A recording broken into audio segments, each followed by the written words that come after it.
And we're live. Are you gonna update the people out there? No. Oh, you shut your phone off? Yeah. Oh, you're a professional. Trying. How are you, sir? Good to see you. I'm doing well. What's going on? Everything. It's all pretty weird out there. It is very weird out there. We were just talking about how weird it is out there before the podcast, about how it just seems like it's very difficult to keep together during these times, and to keep a reasonable position, and to handle all of the pressure of all the people that get upset at anything you do, left or right, in the middle, centrist, you're too centrist, you're too left, you're too right, you're unreasonable, you're too reasonable, you're too nice, you're not nice enough. Wow. Suddenly I feel like I'm in a marriage. Doesn't it seem like that, Yeah, though? it does. I think that this is why this is the era for disagreeability. If you're not easily swayed because you're somehow insensitive enough that you just want to keep to first principles, whatever it is that you believe, that seems to be the best hedge against getting swept up in the madness of others. How so? Well, I guess when I go metacognitive, I look at my yearning for group belonging, and then I also watch my inability to belong to groups that say crazy things. Yeah. And so those are two conflicting feelings. I think sometimes when people look at me, they say, "Wow, you're really contrarian, and you have an easy time standing up to, the conventional wisdom." And I don't think it's that true. I just think when those two things fight inside me dialectically, the disagreeability is so strong because it's protecting a comprehensive view of the world. And so since everything already kind of fits together fairly well, I would say it's much harder to sway me because the number of things I would have to move cognitively to accommodate a wrong idea is quite large. It seems unnecessary, but it also seems like we should be able to disagree on things, and you should be able to point out with reasonable courtesy that there's something wrong with someone's idea and it not become a big personal thing. But oftentimes that's not the case. Well, so a lot of the things I think that we're exploring are what I would think of as heuristics. They're sort of rules of thumb that work fairly well within some domain of definition. And we've gotten so many of these conflicting rules. I mean, the rules of thumb themselves conflict. So, for example, he who hesitates is lost conflicts with nothing ventured, nothing gained, or something like that. It's I forget. There's the cautionary aphorism, and then there's the be bold aphorism. And so we don't have a good way of sorting out conflicts that occur at the heuristic level.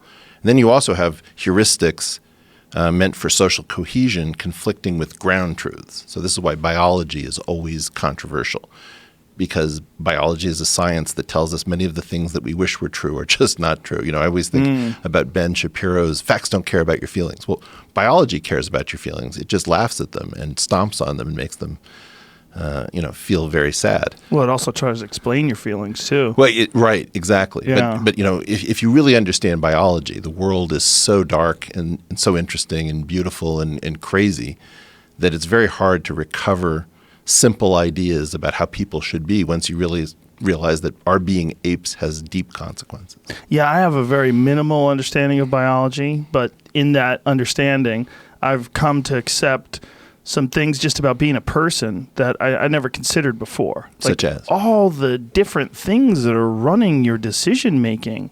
Like just what we're talking about, like the need to be in a group, and all these are probably evolutionary advantages to, fostering tribal behavior so you could all work together and feed each other. This is always pulling at you, and when people give people a hard time about virtue signaling, it is kind of gross when someone virtue signals, but we understand what it is. It's gross because we've all done it, right? That's one of the gross things about it. When someone is just like really trying hard to act like, they're disgusted by the way people behave because they would never behave like that. And they just want to let you know, I'm above this type of behavior. What's most likely because they weren't above that kind of behavior at some point in their life, or they're not currently really above that type of behavior, but they wish they were. Or the part of them that's speaking is the part that's above that behavior, but that's not the part that's going to be operative after 11 on a weekend at a bar. Yeah, three shots in. all bets are off. Right. The wheels are off the wagon. So I think we don't see ourselves. We are permanently in our own blind spot because the part of us that is just and righteous and good seems to know very little about the other part. Well, it's also this need to belong and need to be accepted. Like we work to be accepted instead of work to be someone that you would want to be a part of the group. Instead of being like really honest about who you are and how you think and how you behave and how you operate in the world, instead of doing that and trying to prove upon that, you try to project an image of this. Well, then here's a question for us. Why is vice signaling so much more powerful than virtue signaling?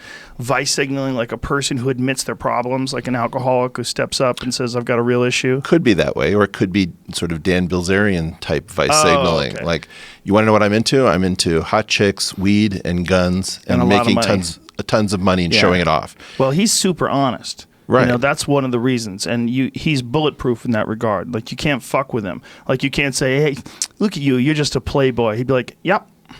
Yeah, I like girls. Yeah, it works. Yeah, what else? Right. I'm nice. Like, he's a nice guy. Talk to Dan Bilzerian. He's friendly.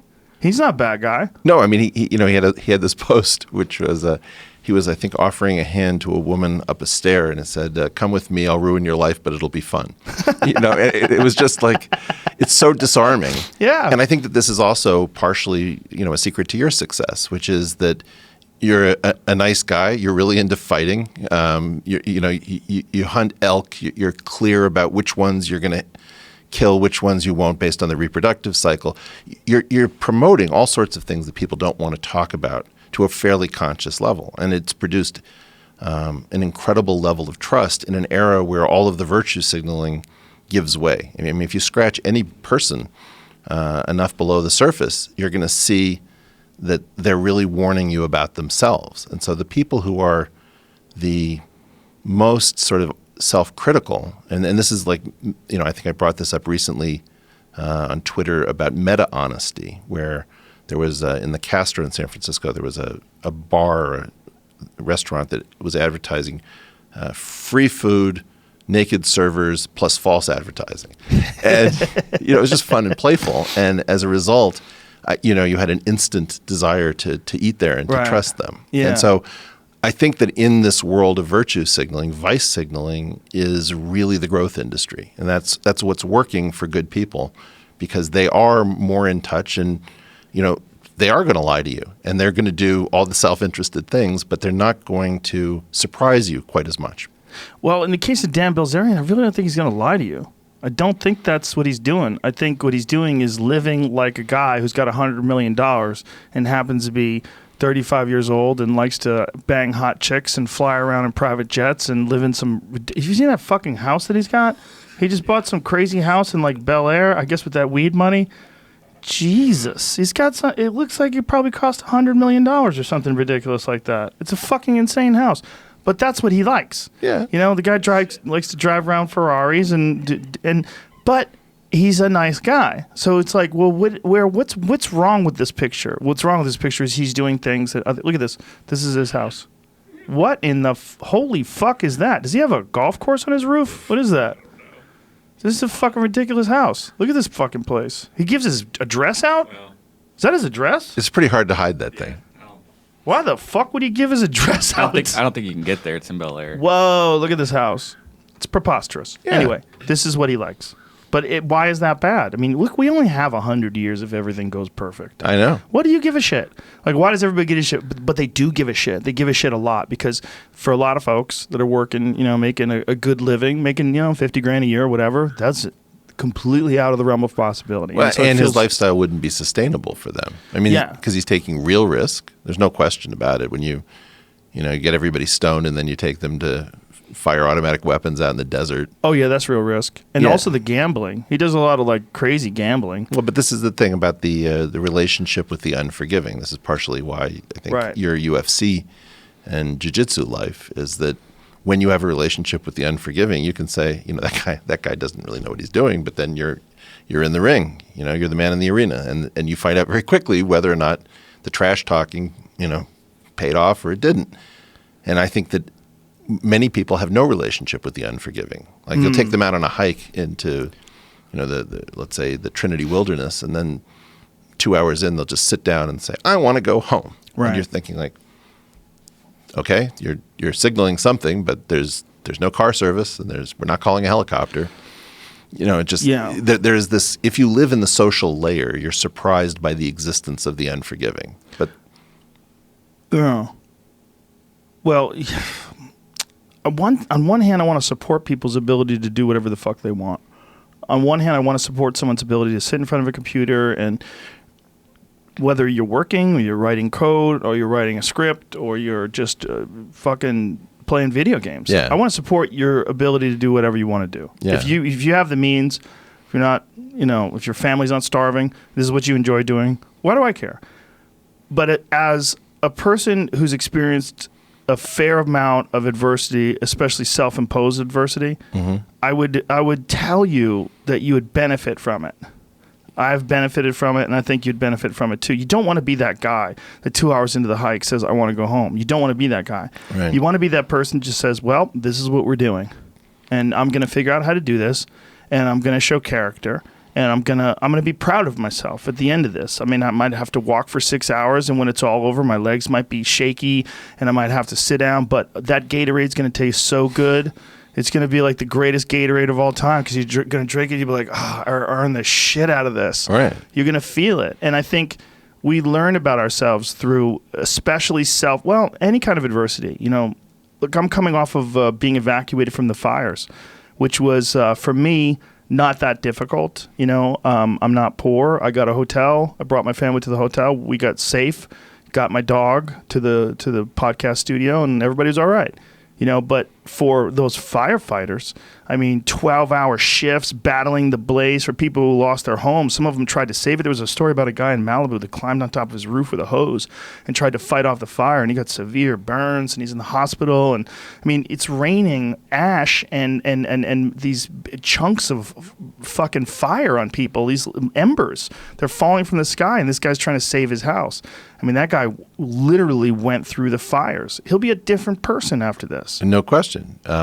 We've been in something of a reality drought. The number of people who have very little relationship to reality. I used to live in Cambridge, Massachusetts, and you'd come in from Boston, and there would be the sign that said "fresh killed chicken." It's like no bones about it, man. Fresh killed chicken. But like chicken McNuggets, nobody quite knows what part of the chicken is a McNugget, right? It's just some abstraction that comes to you. And so I think we've gotten very divorced. There are all of these layers of indirection between us and the world. And when a fire happens, it's so overwhelming. We were just choking on the SF smoke in the Bay Area. It gets real after having been unreal for a very long time. Yeah. It's unavoidable. It makes you buck up. Like, you got to get out of there. Like, we got evacuated Thursday at 2:30 in the morning. We were looking up. We were like, we got to get the fuck out of here. Like, I don't give a shit what you leave behind. Just go. Keep your body and go. Everything else, it's either replaceable or you don't really need it that much anyway. Just fucking get out of there. And when you see that fire raging over those hills and helicopters are dropping water on it, and then another house explodes because the gas line gets hit, it's just I saw that. You see that, you go, oh, there's not enough people in the world to save you. There's not enough fucking firefighters or cops. There's too many houses. There's too many people, and a bunch of these houses are going to go. You got to get the fuck out of there. And but there's a certain. I was with a bunch of my friends from my neighborhood, and my friend Tom Segura and his wife. We all stayed at the same hotel. Right. And there was like a tangible sense of community.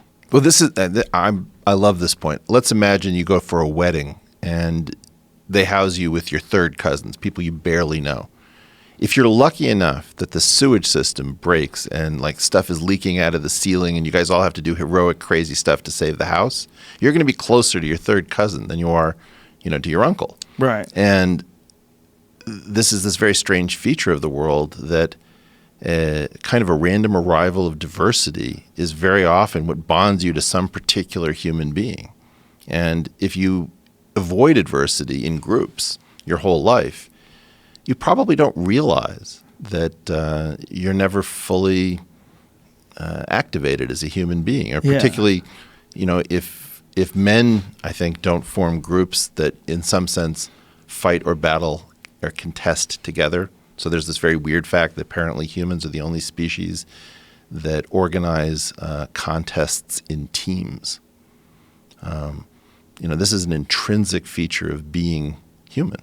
Contests. Yeah. Do other animals have any contests? Well, just if they spar. Like chimps, will have these incredible raiding parties.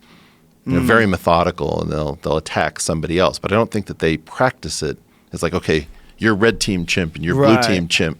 Well, we're the only ones that do stuff like that can communicate, right? Like dolphins can communicate, but they don't do stuff like that. Right, or you have individual sparring. Like you'll have two bears learning to play with each other because it's safer to play with your brother in childhood than it is to just suddenly show up against some big-ass bear and have to compete for female. I had William von Hippel on a couple of days ago, and he's the author of The Social Leap. Okay. And we were actually talking about about one of the things that made human beings successful as we came down from the trees and started walking around the grasslands is our ability to organize and to work and coordinate together. Yeah. Well, but like African wild dogs are fairly good at this. And you watch what they do in their spare time. Very often they just take the piss out of each other. So they actually come to each other's aid at a very high level in times of need, but like when you're just hanging out around the firehouse, you're really just giving each other shit all the time. Right. And so there's something about the way in which we play being kind of divergent from the way in which we behave when we actually just need each other. And it's like you need to be on that line. Let's say throwing burlap bags, and I just need you to do that thing, and we're both facing something together. It doesn't have to be fighting in a militaristic situation, but I do think that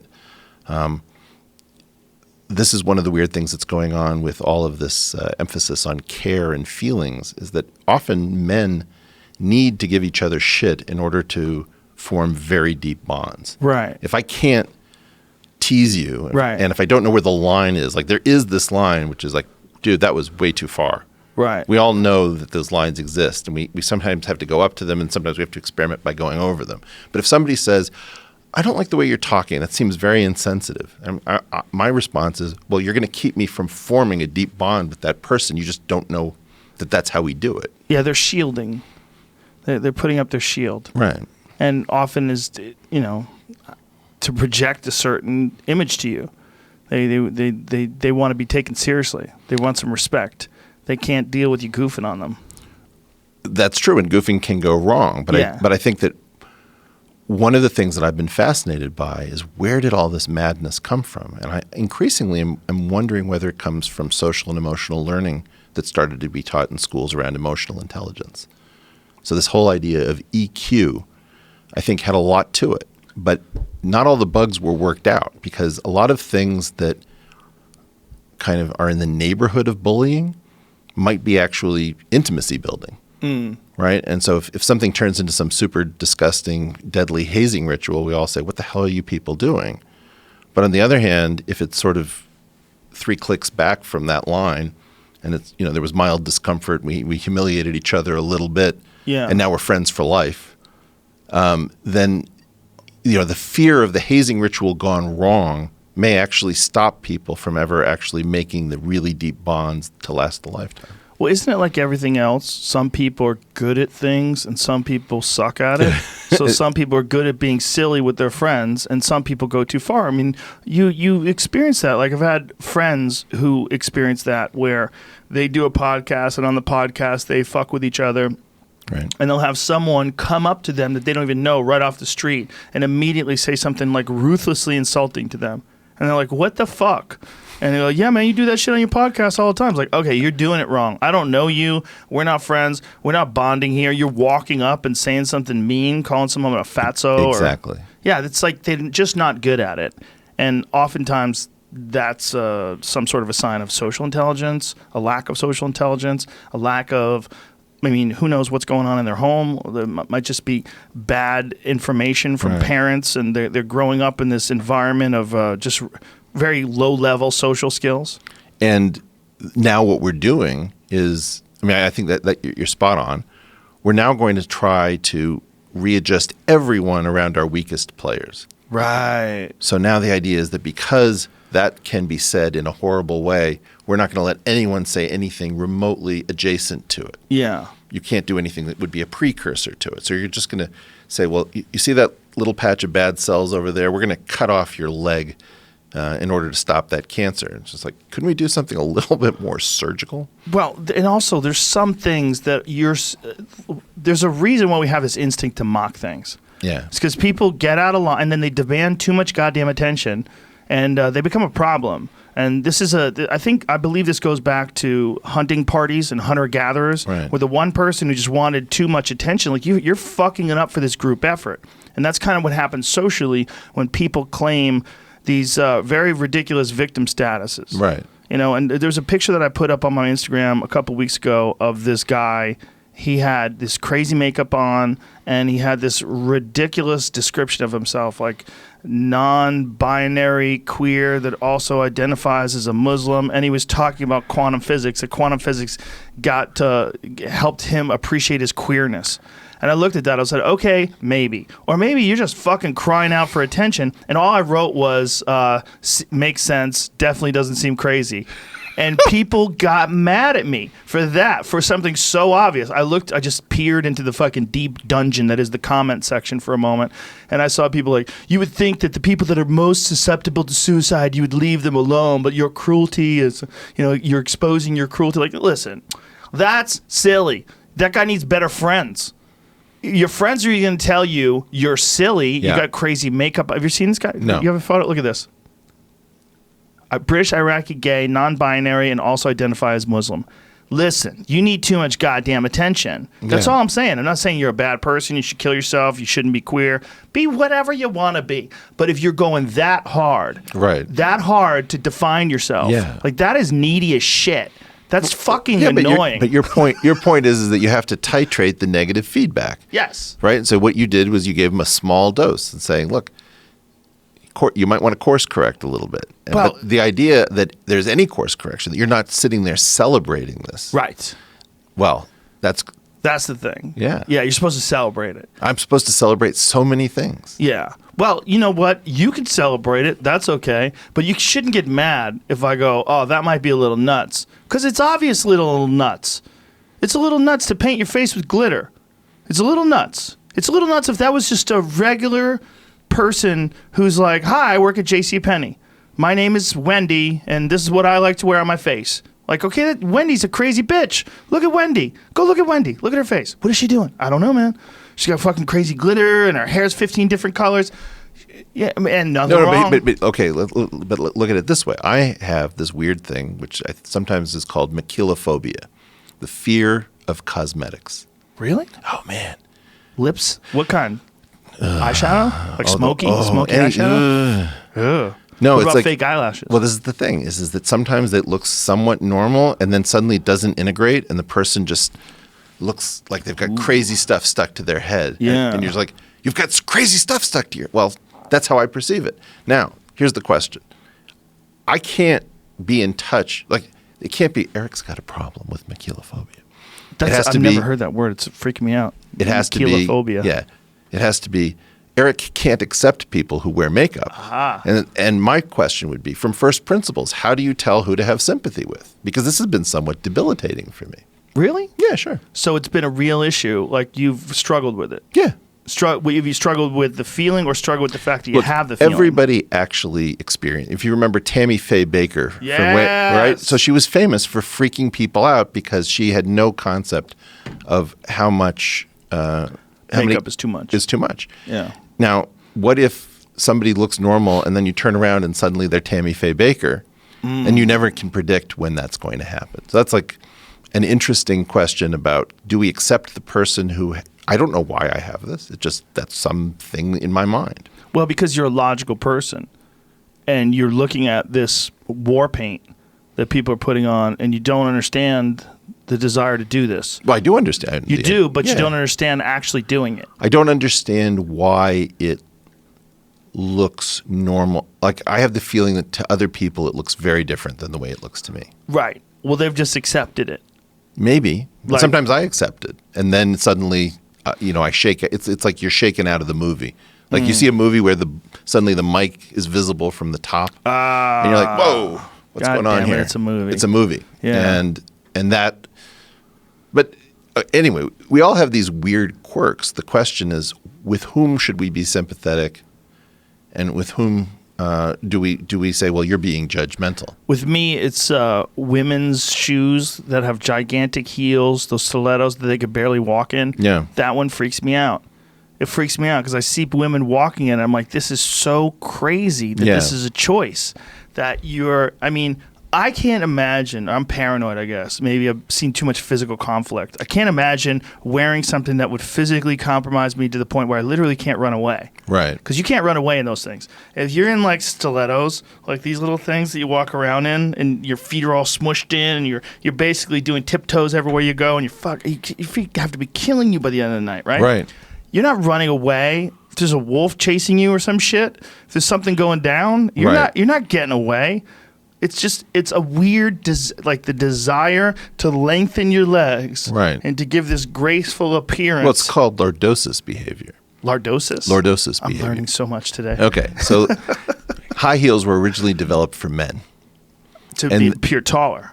Not sure if it was to appear taller only or if it was for riding. I can't for remember. horses. Yeah, maybe. For a lot of people don't know, cowboy boots, Yeah. the reason why they slip on like that is when the horse bucks and takes off, your boots fall off. They're supposed to. I didn't know that. Yeah, that's the whole idea behind them. The reason you slip on and slip off and they have that heel, where there's that wooden heel, that heel slips into the stirrups. So when the horse bucks, you don't want to get dragged, son. You wanted that shit to just fly off. All right. And then you're on your back going, oh, look at that horse go. And then you go pick up your boots because they've fallen off and the fucking horse is gone, but at least you're alive. Oh, well, that's that expression, he died with his boots on. If you get, well, not really. I think that's like a gunfight type deal. But I think if you get dragged, horses are going to run over rocks and shit. You're done. Sure. People die all the time that are wearing regular shoes that shove their feet into stirrups, and then you're stuck. That's why cowboy boots come off like that. Yeah, I remember when I used to ride horses, we'd have the guy leading the trail would like take us up to a gallop and suddenly say, "Emergency dismount." It was really terrifying. Ooh. Yeah, and you'd have to do it at speed very, very quickly. But I think that high heels got taken over by women because a lot of the things that we claim that we like about heels, that is I do it for height, I like the way it makes the leg look, probably secondary to the curvature of the back and the way in which that is typically associated with sexual receptivity. Yes, and so it's that particular for sure. posture that the heel connotes. And so the way I read it is that the cost of the heel is part of the communication. In other words, I'm willing to do something that is clearly not comfortable or for my benefit in any other way, so much so that you can tell that I must be interested in sending a signal. 100%. Yeah. And but you have to deny the signal too. So part of the signaling is to say, oh, these are actually my most comfortable shoes. They always say that. Girls are hilarious. They're so comfortable. These are so comfortable. Right. Like, how is that even possible? Those aren't Crocs. Yes, but the deception has to be part of. Oh, now I'm like picturing Crocs with heels. That was really weird. Well, the deception has to be you have to decide that you're not ridiculous. No, right? it's a shared deception. Yes. Because then as the guy, I have to say, oh, that's so interesting. Yeah, but that's a lie. Well, we're all lying, but it's mutually understood as a lie. Yeah, but when the girls are saying, girls could say, these are so comfortable because they're not killing them, because they've accepted a higher level of pain tolerance with footwear than men have. Like if I had to just jam my feet into something pointy, like some pointy-ass Spanish dancer type shoes, that would hurt after a while. You ever wear a tie? I hate those. Ties. I hate those things. Yeah. Okay, so that's some kind of uncomfortable thing that we do to ourselves as men. Yeah. Well, I used to have to wear one when I drove limos. I think, well, I've definitely worn one since then, but very rarely. Very rarely. Someone could kill you pretty easily with a tie. Like if someone has a tie on and I grab a hold of their tie, boy, unless you're a lot bigger than me, I might kill you. Got a hold of your tie? Tie's a hard thing to shake loose. It's really strong. Like a good tie is not going to rip. Yeah. Someone gets a hold of your tie at the knot Yeah. and just twists and holds on to you. All they have to do is hold on to you. Grab an arm and just wrap their legs around you and hold on to that tie. You're a dead man. You're dead. You're giving them a weapon to kill you all the time. All right, you've convinced me. No more ties. Grab that and just fucking twist. You don't have much time, man. You don't have much time to get this arm off your neck. This is such a UFC You're going to have to spin figure out. It's a jiu-jitsu spin. Because UFC, you don't wear clothes.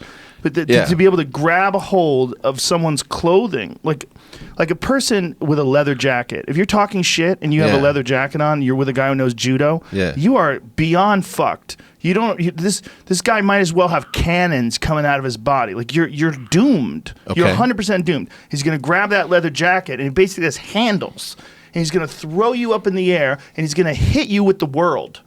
The whole world is below. And he's going to drive you into the world. And you're so fucked and you don't even realize it. Joe, how often do you end up in fistfights? Never. Never, man. I don't want to have nothing to do with that. I just get away. I would never want to get in a fist fight. No, Fist I know, fights but are like dangerous. this is fascinating to me about this sort of the world here. It's always talking about fighting and what can happen. Well, it's just in our world, there's like almost none of this in relatively boring white guy, middle age. You ever go on World Star Hip Hop? That shit's all day, every day. There's plenty of videos. Most of the time, nothing happens. Right. But the one time when shit does happen, if you don't know how to defend yourself, you're really fucked. This is true. But then the thing is that in all the practicing that you do, you're also exposing yourself to the potential for injury. Oh, yeah. So there's a question as to whether you're safer if you spend all of your time in this kind of, well, what if something happens? I want to be prepared. But the preparation for it is itself potentially fairly hazardous. That's unquestionable. But isn't that just like the guy who sits on the couch and never goes into the woods because he doesn't want to get tired? I know. It's very similar because, like, here we are. I'm 51 years old, and it all works. Ta-da! Yeah. So even though I've been injured, I'm right here. Everything works. Like, but you also got out a bunch of shit fixed. What if the UFC thing was like bold and interesting when you were a young guy? Do you think you would have? I would have 100% done it, and I probably would have a much harder time having this conversation. That's right. Yeah, for sure. Yeah. So I think you hit the sweet spot where you got the skills. You've been in a training idiom. You really know what you're talking about, and you're getting front row seats, but not actually having to have your brain particularly take the pounding. There's no getting away from that. That is the unfortunate reality that every fighter accepts. There's no getting away from that. There's an absolute possibility, and it's not just your head. It's also your joints. A big part is your back and your neck. I know many guys that have neck impingements and disc herniations and fused neck discs and then nerve pinches where their nerves are impinged to the point where they have atrophy in their arms. I know several guys who have that, where they have one arm that's smaller than the other arm, and it severely impedes their ability to move. And they used to be world champions. Two guys that have been on the show, Bas Ruud and Pat Miletich, two of the greatest of all time. Both guys have one small arm and one regular size arm because of neck impingements, because their nerves are literally pinched down by all the swelling and scar tissue and damaged discs. Yeah. Well, since we became friends, I started just casually looking at this world, and it's utterly fascinating. I mean, there's nothing like it. Well, the jiu-jitsu world, I think you would. There's two different worlds, right? There's the MMA world, which incorporates all the different martial arts, and then there's the jiu-jitsu world. And the jiu-jitsu world, I think you would find geek out. Yes, you would love it because it's basically. To call it chess is not quite fair, right? Because it's more complex than chess. There's much more going on. The degrees of freedom are so high. But it's also easier to win if someone's better than chess. Because even if someone is fairly competent in chess, it'll take a few moves to beat them. In jiu-jitsu, if someone's fairly competent and the other one is a master, it'll probably crush you very quickly. Yeah.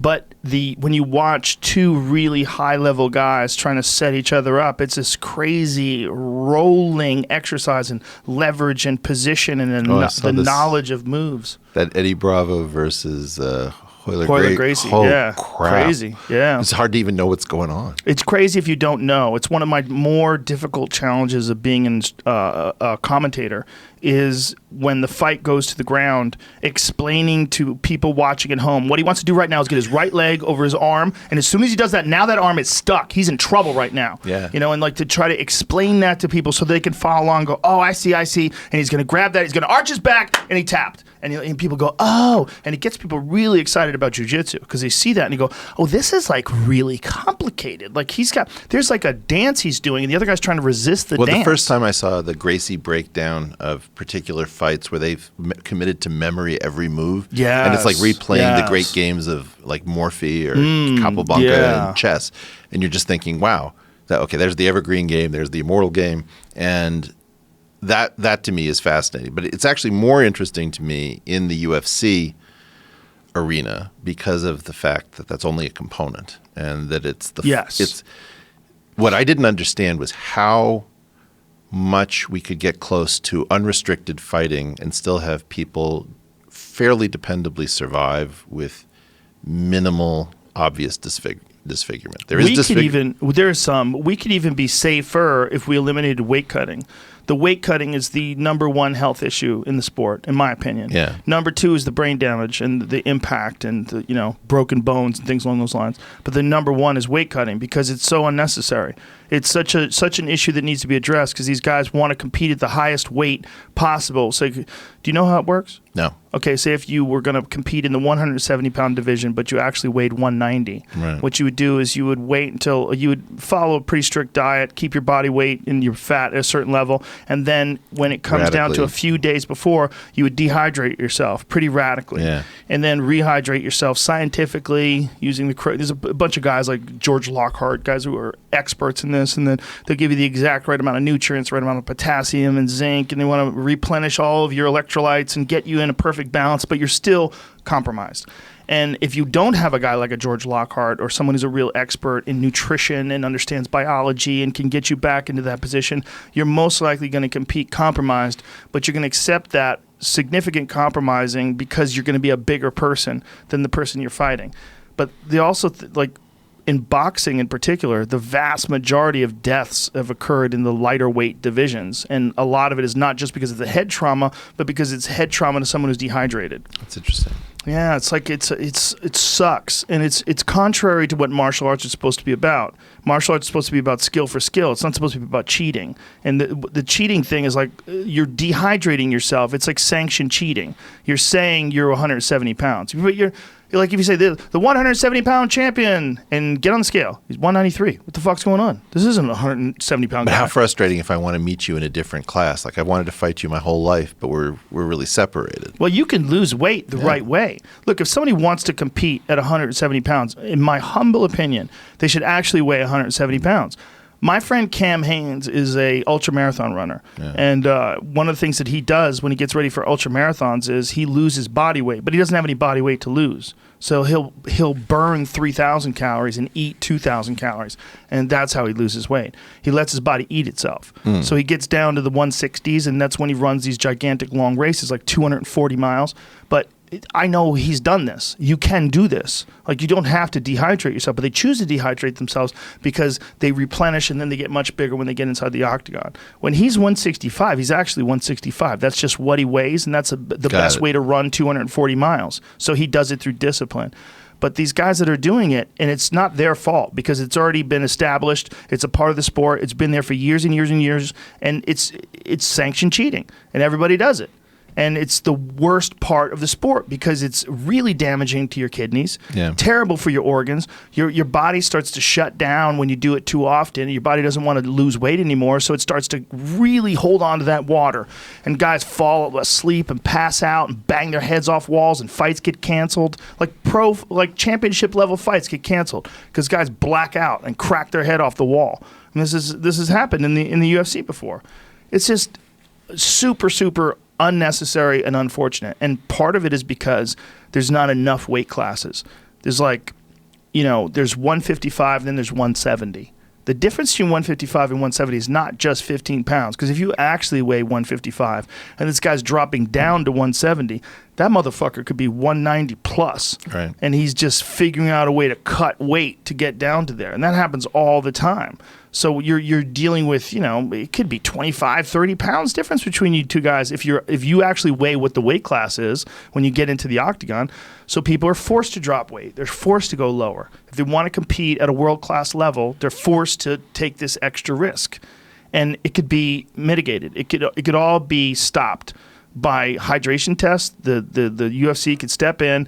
All the athletic commissions could step in and say, enough is enough. You're going to fight at what you weigh, and we're going to give you more weight classes so you can figure out what's the weight for you to be best at.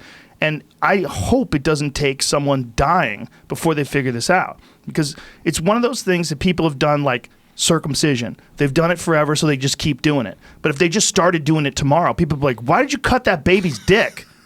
Are you fucking crazy? Well, I've always cut babies' dicks. I've been cutting babies' dicks for years. Like, this is, right? It's you need more of a Yiddish accent. You get used to it. Well, it's not just Yiddish. I mean, I'm Catholic. My dick got cut. It's like practiced across the board under the guise of, being sanitary. It's prevention of AIDS. There's all these stupid reasons to cut dicks. Like, really, it's just a tradition that doesn't make any goddamn sense. Now, it's not the best analogy to weight cutting. Well, before we get stupid. on to cutting dicks, I do want to pick up on an analogy, which I'm curious about. So when you're trying to describe the ground game, it's super tough for a lay audience because the picture doesn't necessarily match what you're seeing, because the layer of expertise makes a bunch of random arm movements and head movements and hip movements into something else. We have the same problem in like math and physics, where everybody wants to know what's going on with that thing. And then when I've been listening to like the physicists on your program. I don't think you have many mathematicians, but it's so confusing to figure out how to talk to the world about things that everybody wants to know about. And I was just curious as if you saw a parallel in those two things. Those are certainly both very high art forms. Yeah. Sean Carroll has done a really good job of trying to explain things. Neil deGrasse Tyson's done a really good job of trying to explain things. Well, I saw the explanation of gauge symmetry. Lawrence Krauss? On your show, which is like, to my way of thinking, one of the most important principles in the world. Yeah, I still have no idea what the fuck he said. Exactly. Well, I read his book. Yeah. And after I read his book, that was the number one question I had. I said, okay, I need you to explain to me, what is gauge symmetry? What does that mean? It's so weird that he didn't. I don't think he expected me to just bust it out. Yeah, I don't think so either. Maybe that's it. But I think that it's so hard to, like, okay, here's one of my, we'll get back to gauge symmetry maybe, but like, when people say the universe is expanding, right? What the fuck does that mean? Like every smart person says, into what? Right. Like it's the universe. What is it expanding into? Right. And where's it going? Right. And how could it? It doesn't make any sense because the linguistics of the universe is expanding isn't really what. So you're saying the matter in the universe is moving outwards? Is that what the universe is expanding means? No. What it means is the infinite universe is getting more infiniter? No. So first of all was that they tell. Did you say that? Yeah, okay. infiniter. I was trying to be silly. The sativa's kicking in. Yeah. So if you think about this bottle, right?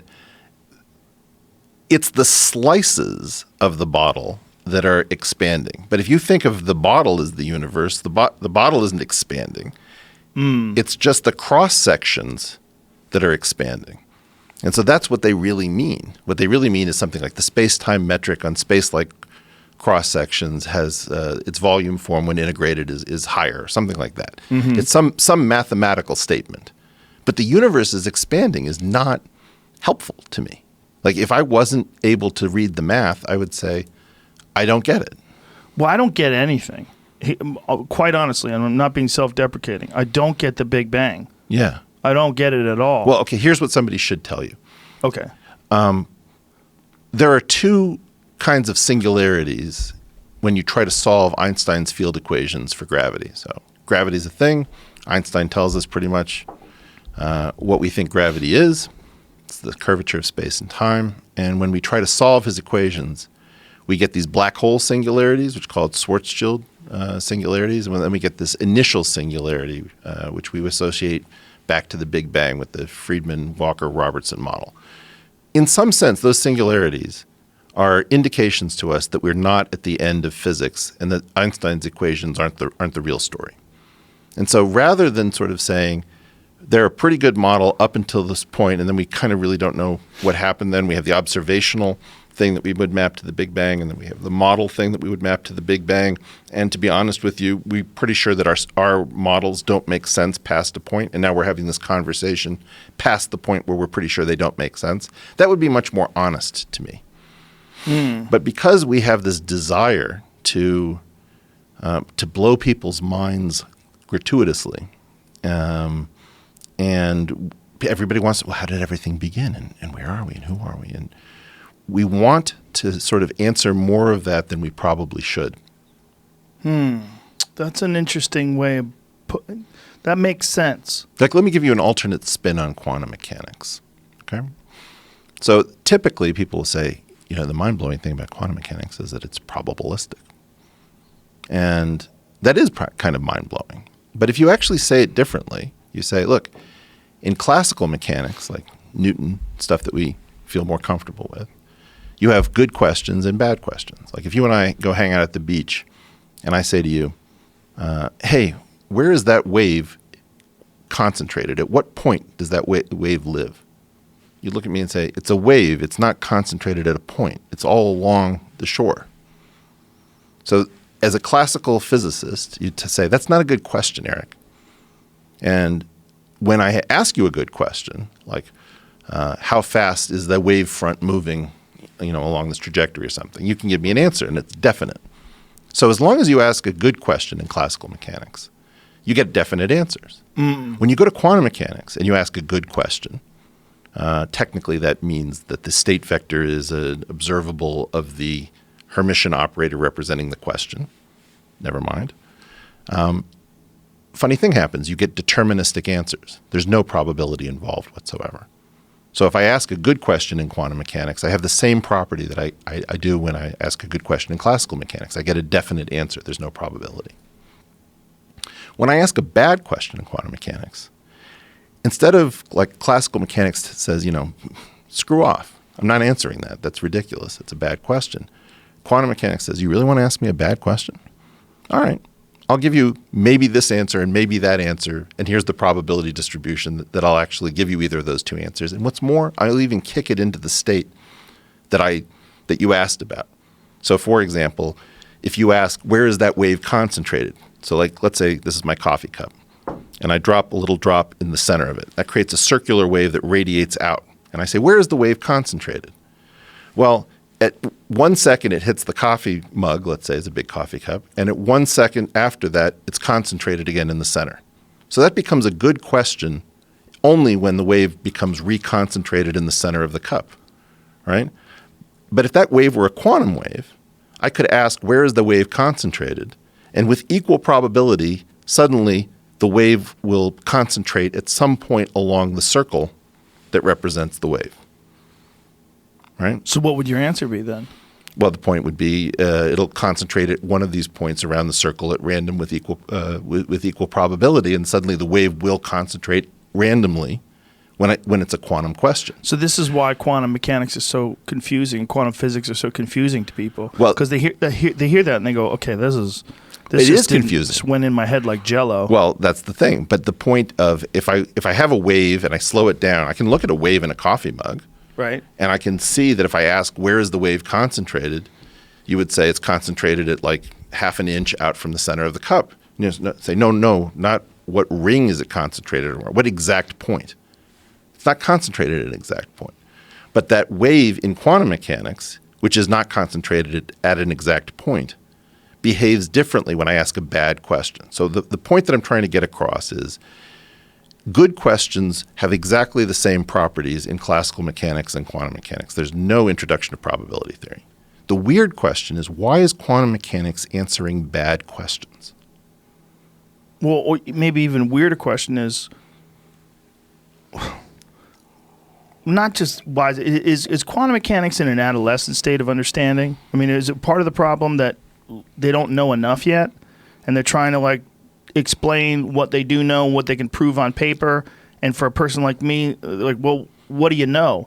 And they're like, well, we know probabilities. We know this, we know that. And a person like me who doesn't have any studying in it just goes, whoa, what does that mean? Well, that's great. So, like, let's say we were having a conversation about genetics, and we were looking only at the DNA, and we didn't see epigenetics in terms of, like, methylation patterns. Then you'd shove everything onto DNA, and maybe you had no concept of, like, development.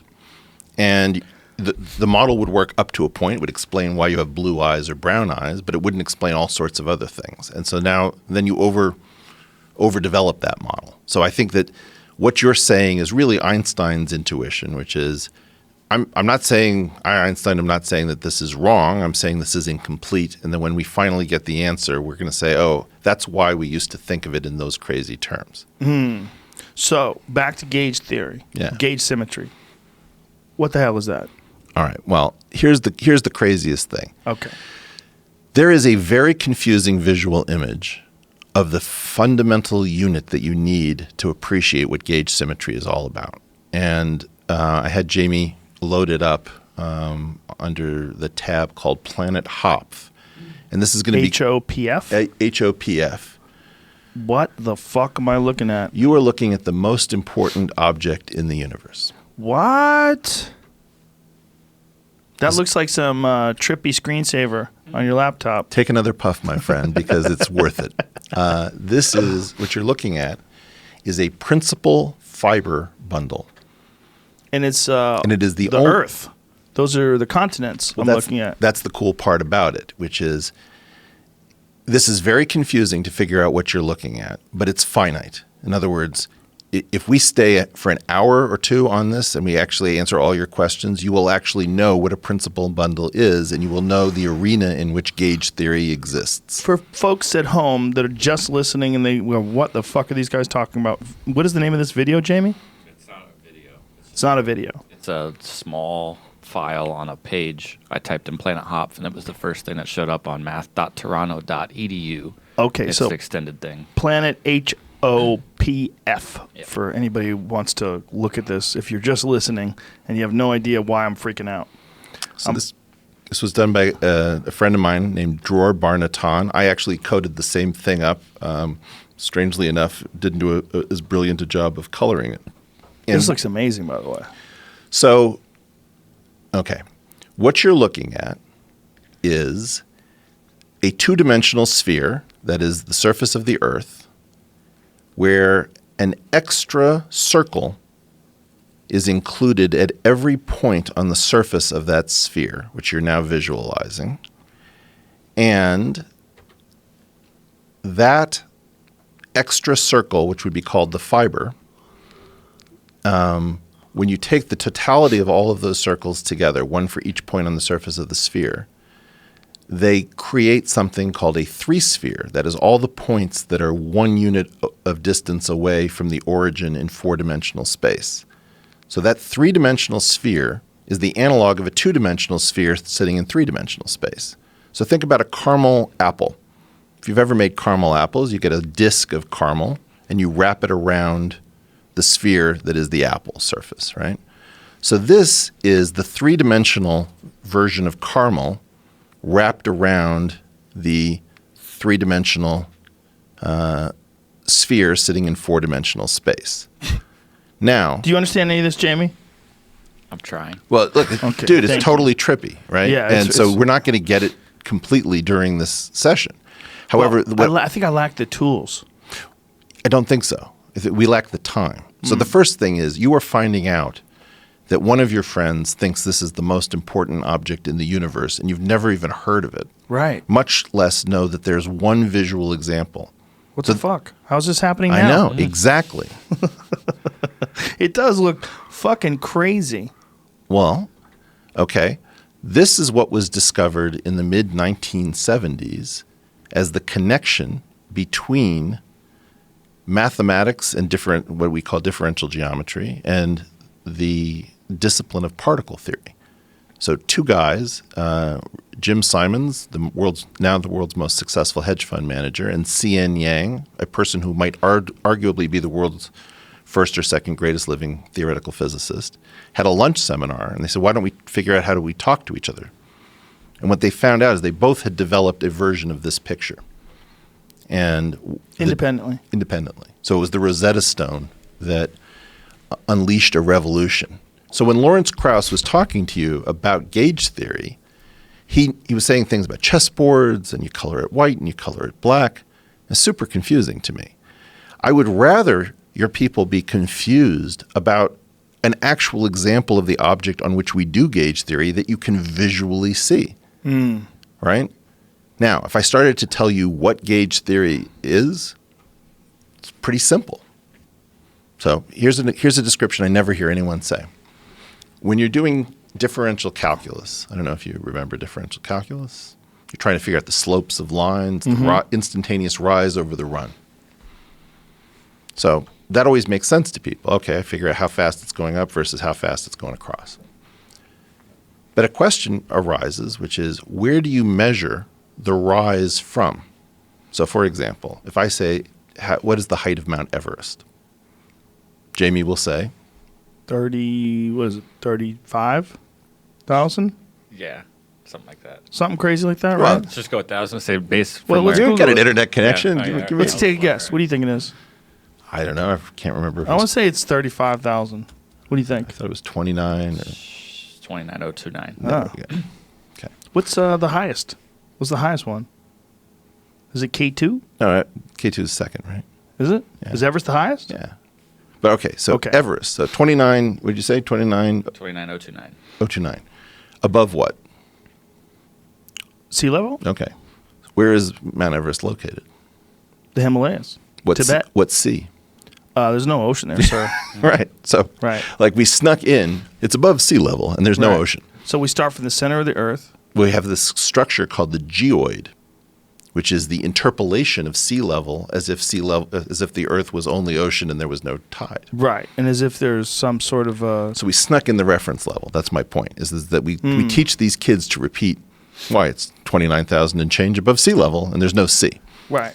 So that reference level is the magic of gauge theory, right? Which is that we measure the rise over the run based on a custom level. So a level that we all agree upon. So for example, let's imagine that you and I are in some country experiencing hyperinflation, right? And I'm your boss. And you say, dude, I need a raise. I say, well, look, I've told you I would hire you for, 10,000 dinars a month. And you say, yeah. I said, well, your salary is constant. I took the derivative of it. I've paid you 10,000 last month, 10,000 this month. So you're getting the same amount. Derivative equals 0. It's constant salary. Now you have to come back at me in calculus. And you say, no, I don't like your notion of the derivative, because what you're doing is you're measuring the absolute number of dinars that you're paying me. But what I want to do is I want to measure it in purchasing power, because I'm losing money every month that you don't increase my salary. So I now come up with a version of the calculus in which my salary is not constant because it's being measured relative to purchasing power rather than absolute units. That's gauge theory, is that you're bringing in a reference level that does the differentiation. So you're measuring rise over run by customizing the problem. So these were two different applications of the calculus. The cheating employer says, I want to go with constant dinars. The gifted employee says, not so fast. I know gauge theory. I want to use a custom reference level, which is purchasing power. Right? So it's like sneaking the geoid into Tibet to measure Everest. I've got my custom level. Does this make sense to you? Yes. It makes sense, right? Yes. But now explain it. Say what he said. Well, I mean, we would need a new reference of what you want to measure, like a new conversation to have like a flat level. Right. I guess. Yeah. It would be really difficult for me to recall a day from now. Maybe. Lay Yeah. off the weed. No, it's not the weed. That might man. help. It's no, the weed might help. Yeah, right? it might recall better. Might pop a mushroom cap, see what's up. It's still in reference to quantum physics, like how you would use gauge symmetry. Well, but How you would. let's look at some more cool stuff Okay. with the visual cortex, because everything that we can do visually should inform what we can do linguistically. So you should push everything into the visual realm that you can.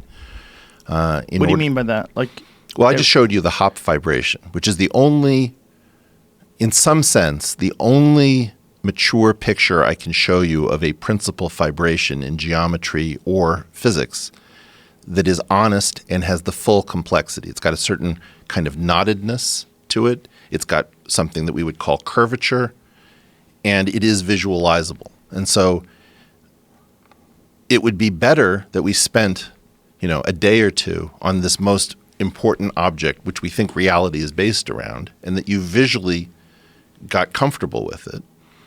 And then you said, okay, now tell me again what gauge symmetry is. And then instead of Lawrence talking about this chessboard and the colors and all this stuff by analogy, you'd actually be seeing gauge theory visually. Like I could program a computer, and have done so, to show you visually what a gauge theory is. And it'll take some time to sort of understand what the trippy pictures are. But let's bring up the Escher staircase. And Jamie has a nice wrinkle on this, that instead of using MC Escher's staircase, he's got this animated guy who just keeps going down. All right. Now, what's going on with those stairs? Now, those stairs are sort of an optical illusion because obviously it can't just keep going down. But then you build these systems like rock, paper, scissors. What's the best thing to throw in rock, paper, scissors? Well, it depends on what you throw. Well, but we should be able to agree that rock is better than scissors. Rock is better than scissors, but paper is better than rock. Right. So you go around that thing, and now the point is that you get to rock is much better than rock, right? And yes. That seems crazy. Now that concept would be what we would call holonomy. The weird sentence, rock is better than rock because of that going around the loop. Why rock is better than rock? I don't get it. Rock is better than scissors. Scissors is better than paper. Right. Paper is better than rock. So by transitivity, rock is therefore better than rock because you went around the loop and came back to rock. It's like MMA math. Yeah. Yeah. Or if you're changing currencies and you don't spend any of it because you keep using your credit card, by the time you come home, you had more money than when you left because the exchange rates did something so that when you changed into each currency, you somehow got richer. But by saying rock is better than rock, you're denying the fact they're exactly the same. Well, no, you're not addressing it. You just want to continue the same. That's the linguistic fallacy, right? So the idea that this system here, so those stairs in gauge theory would be these reference levels for the derivative. Mm-hmm. And you can have situations where the reference levels don't knit flatly together, right? Mm-hmm. And so by virtue of that, we would say that this system has curvature. Curvature is the Escherness of these better than transitive statements. What we're looking at, folks, for people who are just listening, we're looking at, if you've never seen those Escher etches, those sketches, they're very strange because what there are is a bunch of staircases that appear to always be going downhill even if one of them is above the other one. It's very strange. Very strange. And this one, we're watching an animated guy roll down this staircase constantly, even though it really looks like somehow or another it must go up somewhere, but you don't ever see it going up. But it's also a factor of the illusion of perspective and how it's drawn and playing games with lines. Exactly. But if you do this very weird experiment, which we didn't know about until the late 50s, called the Aronoff-Bohm experiment, if you run a electric current through a wire that's insulated, it appears not to have any electromagnetic field outside of the insulation. However, if you do some sort of quantum interference experiment, you can tell that there's current going through because it affects the phase shift, let's say, of an electron orbiting that insulated electromagnetic system. So nobody thought that was going to happen because they thought, well, an insulator would we thought the electromagnetic field is what determines the shift in the electron. But it's insulated, so there is no electromagnetic field to worry about. It turned out that it wasn't the electromagnetic field alone. It was some previous geometric concept, which was called the electromagnetic potential, that determined something about the phase shift. So this Escher staircase, in the case of electromagnetism, it's like the photons are the analog of those steps. They're partially what determine the derivative operators, these reference levels, and again, in our discussion of the am I paying you the right amount in a hyperinflationary economy? So all of these things, you're trying to figure out, well, that's an optical illusion, but that effect actually occurs in some systems, not as an optical illusion. Yes, right? So this weirdness requires a fair amount in terms of either study of math or learning visualizations. But there's no way to achieve it, in my experience, with linguistic communications. Like all the stuff that gets said about, the universe is expanding, or let me tell you what a gauge theory is and why. There's a reason it's confusing. It's because it doesn't make any effing sense. Right. I see what you're saying, sort of. But so this is like what Feynman said. If you think you know quantum physics, you don't know quantum physics. Well, there's some of that. Like there's, one of the most important things in the world is this thing called a spinor. Like the electrons and the protons correspond to things called spinors. And the average person has no idea that spinors exist. What's more, spinors have a property that when I tell it to you linguistically won't make any sense. All right, good. So let's do this with coffee. Hit me with it. Okay. So, Once more? Yeah. Thank you, sir. Perfect. Okay. All right. Now here's the problem. Okay. Hold your cup. No. Sorry. From the bottom. All right. And here's the first challenge. Without spilling it, Okay. I want you, and without readjusting your grip on the bottom of your cup, I want you to turn your cup 360 degrees. No. Sorry. Turn your fingers should not change on the cup. Oh, okay. Turn the cup 360 degrees without spilling it and try to take a sip.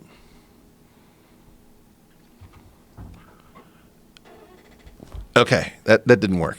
No. Now, without coming back, how would you take a sip? If I got it all the way around that way? Yeah. Mr. Jiu-Jitsu man. I would have to help myself. Yeah, no, you're going to do it. All right, you ready? Yeah. Okay, here we go. Okay. Oh, you're going to go around a circle? 360. Okay. Right. Now, I'm screwed if I don't bring it back underneath. Oh, I see. So that system required 720 degrees of rotation unexpectedly. Oh, you just keep going. Right. Okay. Now, the idea that there are objects that don't come back to themselves under 360 degrees of rotation but require 720 is probably something you've never thought about before in your life. Right.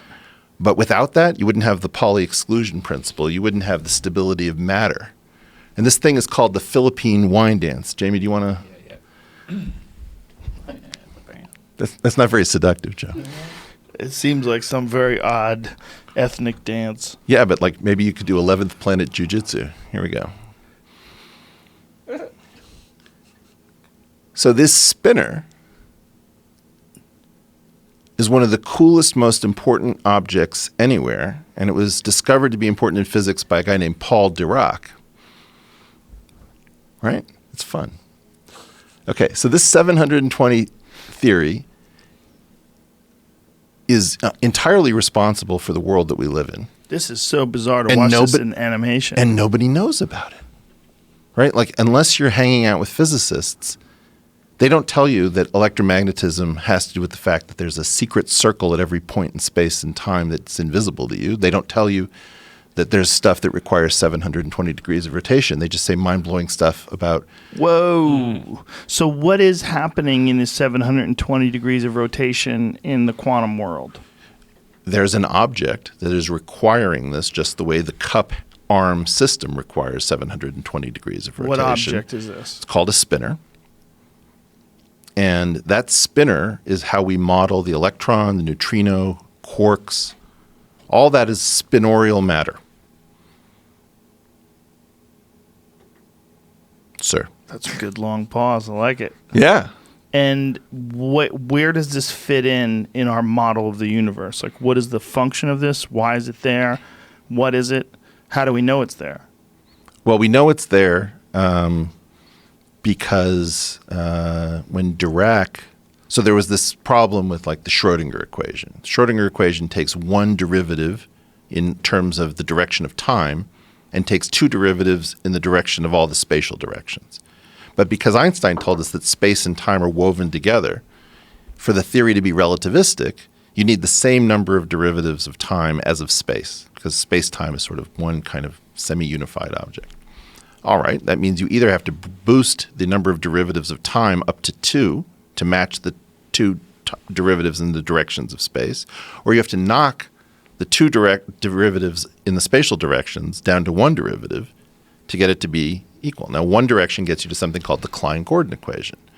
What Dirac did is he took a square root of the Klein-Gordon equation to get these spinors.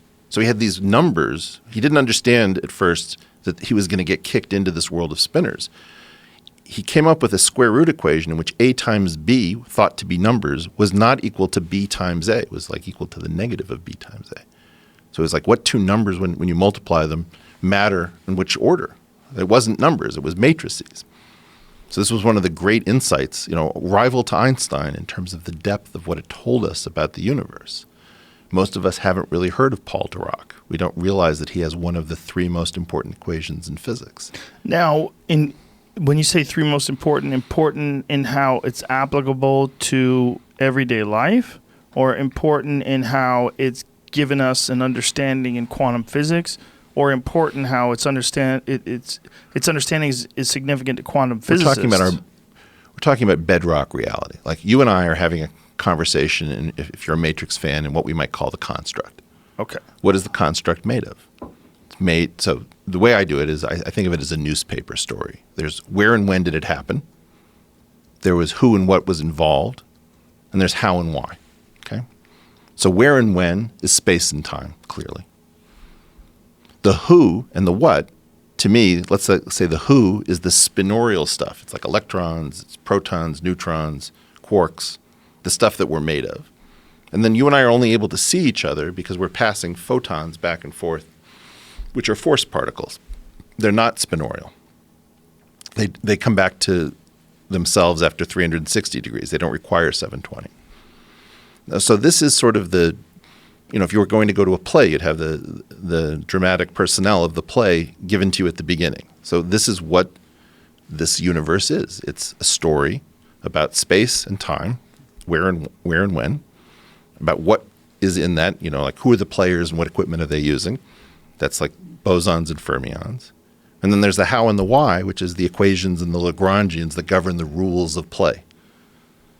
So for example, if you and I, go to the beach and we've got a ball and a net and you think we're going to play volleyball, and somebody says, no, we're going to play sepak takraw, which is like volleyball played with the feet in a martial arts style, which is awesome.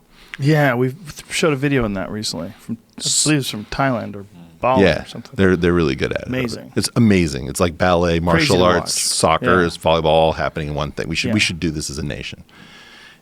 That's a different set of rules for a ball and a net and two teams that you could have done it one way as volleyball, and you could have done it another way as sepak takraw, where you're using your feet and not your hands. Mm-hmm. So that's sort of the breakdown of what a physics theory is.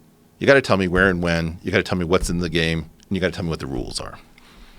And that's what this place is. And so theoretical physics is the most interesting of all of these fields to me, not because it speaks to us about our daily lives, because it speaks to us about, well, where are we? Where is this thing taking place? So it seems to me that there's a small number of people like that are studying this stuff, they're getting past biology, they're getting past gravity, climate change, all these different variables that we're constantly dealing with, and they're getting to the very things that make everything. Yeah. And what is it under the wiring? Like lift up the board. What's going on in here? Right. It's like getting to a computer down to the 0 and 1 logic gates, right? Yeah. So that thing, we've got 3 or 4 equations. We've got 3 or 4 different kinds of objects in the system. We seem to be, and people are going to not like what I'm about to say, but screw them. We seem to be almost at the end. Like these equations are so beautiful, they're so tight, that it's almost most mysterious because it feels like this thing, like a movie that ended prematurely. How so? Well, when we found the Higgs particle at the LHC, there wasn't anything left that needed to to close to explain the system. We know that there's dark matter out there that we don't understand. We know that there's dark energy out there that we don't understand because of astronomical observations. But all the stuff that we know about, when you look at it and collide it at high energies and figure out what mutates into what, there's nothing missing anymore. So it's like you have got this odd thing where everything got very, very simple, very unified, and it felt like we were going to get one or two more giant unifications and the whole thing would be tied up with a bow. And right now, we just don't have anything that is needed to close the system.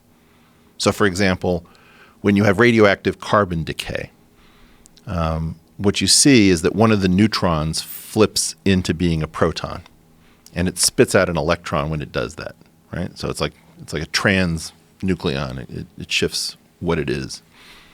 Okay. That electron doesn't carry off enough energy to explain how energy would be conserved. There was something missing. So this guy, Wolfgang Pauli, said, I bet there's a particle that's neutral, so we can't see it. It won't leave a track in a cloud chamber. It won't have any effect that we can see electromagnetically. But it's carrying away some of the energy because I'm not going to give up on conservation of energy just because this particular process doesn't seem to conserve it. And sure enough, there was this sneaky particle that was spiriting away some of the energy of the system that couldn't be seen because it didn't interact electromagnetically. And it didn't interact according to the strong force. The only thing you could use to trap it would be the weak force, and the weak force was so weak that it was very hard to see it. Okay, well, there's no neutrino that I know of left to find. There's no thing that's missing in our standard model. And I'm just not satisfied. Nobody's satisfied that the play is over. Well, why would the play be over just because we've discovered all the neutrinos? Well, no, it's that we had an easy job when there was stuff that was missing. Then you just hypothesize, I bet there's some invisible thing that's carrying away some stuff. Let's go look for something that's hard to see. So they find it. And so they find the Higgs. So they find the Higgs, they find the neutrinos, they find quark, gluon, plasma, and well, I wasn't going to go there, but I was going to say that they found like alternate generations of matter. So you and I are made out of the first generation of matter, but there could be like alternate Joe Rogan made out of second generation matter or third generation. We don't know of any generations beyond these two. Hold up. Yep. What are you talking about? So like the electron has a relative called the muon that behaves exactly like the electron except it's heavier. And the up and down quarks that make up protons and neutrons have relatives called strange quarks and charmed quarks. So there's like a second copy of Lego that has all the same properties as the first copy of Lego, except it's at a different mass level. So it's just denser, but it's a almost identical copy. Yeah, nobody wanted this thing. So the famous joke is that there was this guy Isidore Rabi who was like a kind of an ethnic Jew in New York, and when they found the second generation of matter, he responded as if it was a group of people at a deli, and he said, "Who ordered that?" And so that's the joke in physics. Who ordered that? Nobody knew there was a second generation, and then they hit us over the head. There's a third one too. Everybody's just like, "What? Why?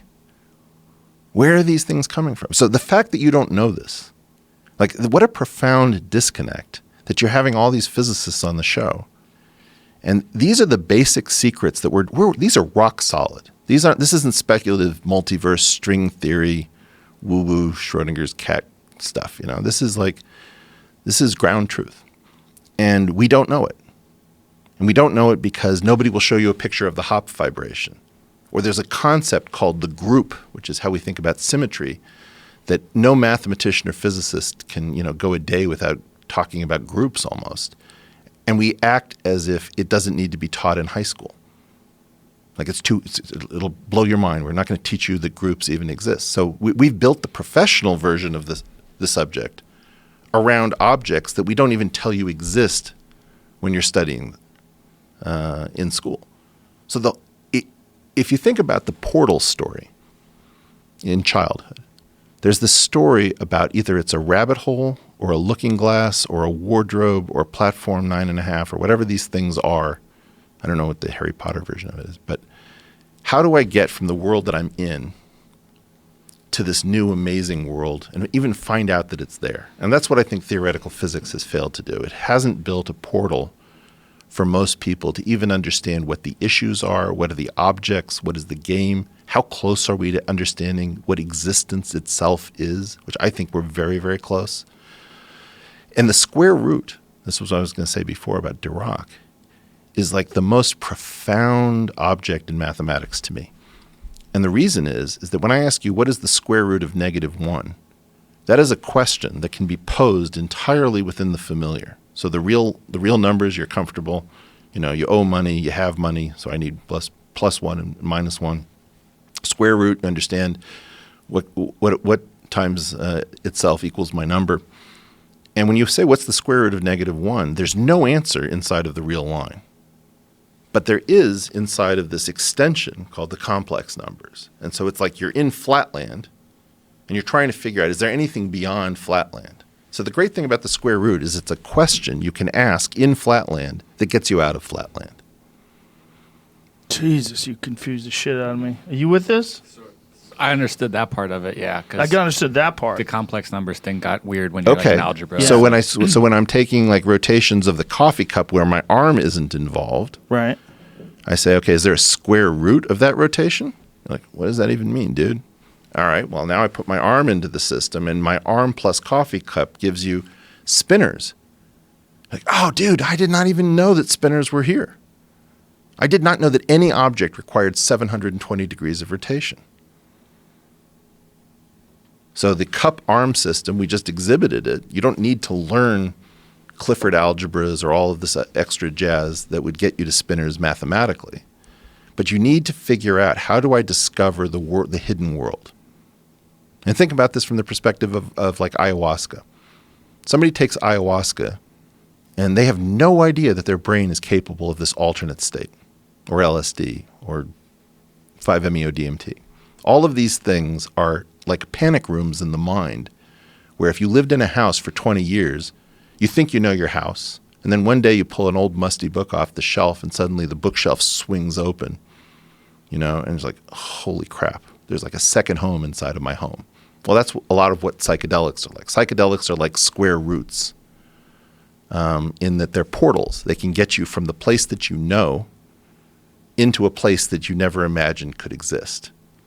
So do you think that the teaching of groups and a lot of these concepts in high school would facilitate a better understanding of it from the general public in adulthood? Hell yes. Hell yeah. And it would... What do you think is the resistance to this? It's just too complex or not applicable to jobs? Is that the idea behind it? It's not something that you use in everyday life, so that it's just too weird to think about the fact that there's cousins to the electron that are fat. No. It's much worse than this. Bodybuilder cousin to the... Yeah. You want to bulk up and get made out of strange quarks. Yeah, one of your cousins is made out of lead. No, I think it's much worse than this. I think that, first of all, people are terrified of just how smart children are, and the differences between children have to be buried. So some children are great at abstraction. Mm-hmm. And a lot of the kids who are great at abstraction are learning disabled, according to the teaching system.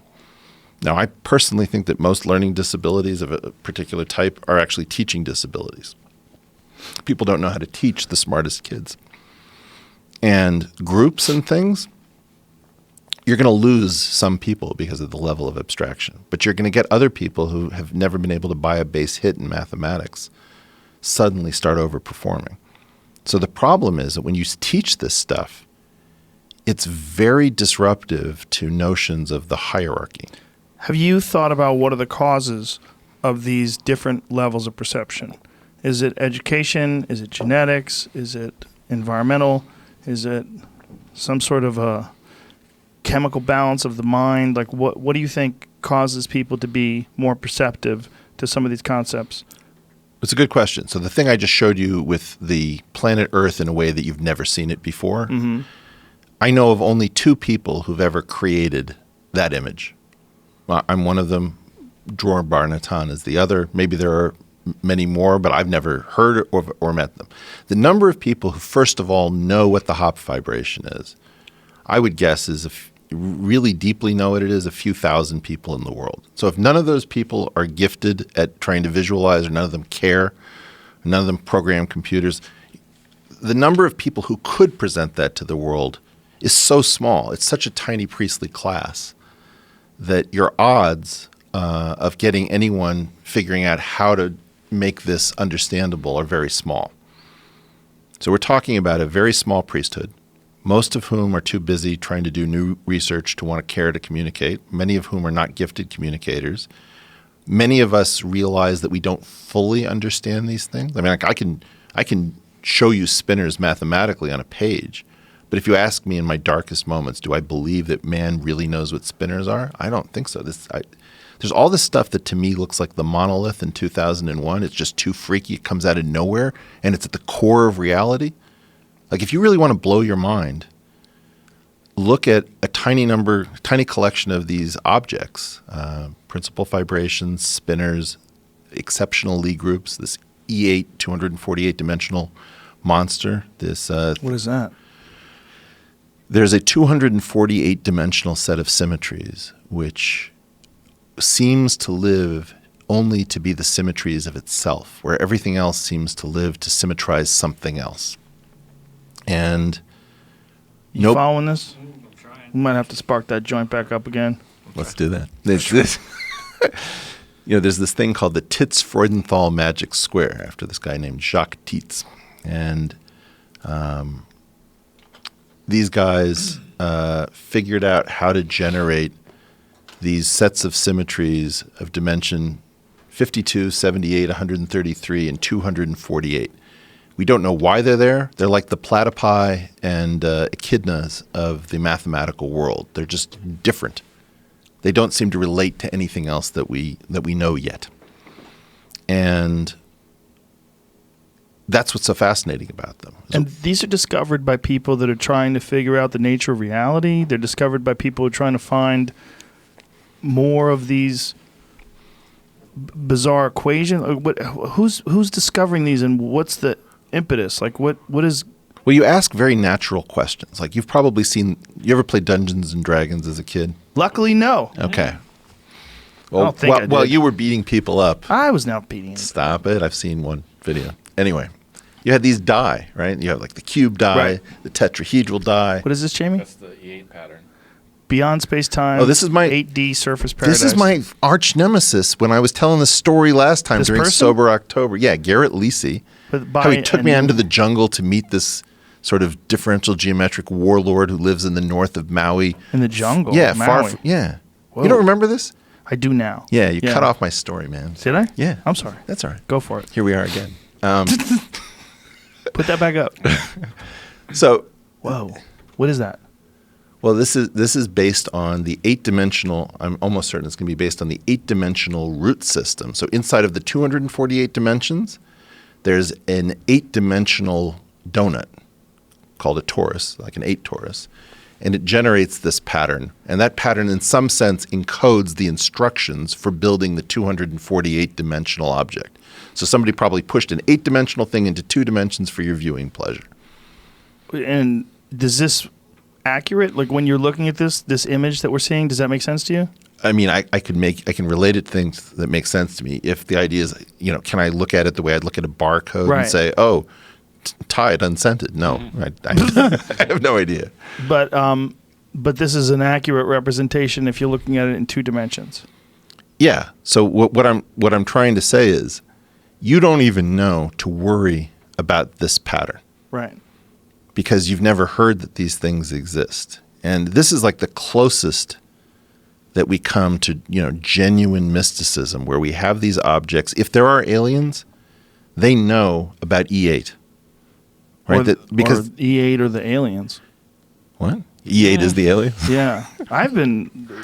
We'll go to this later. I don't want to interrupt your story again, but No. I have an idea.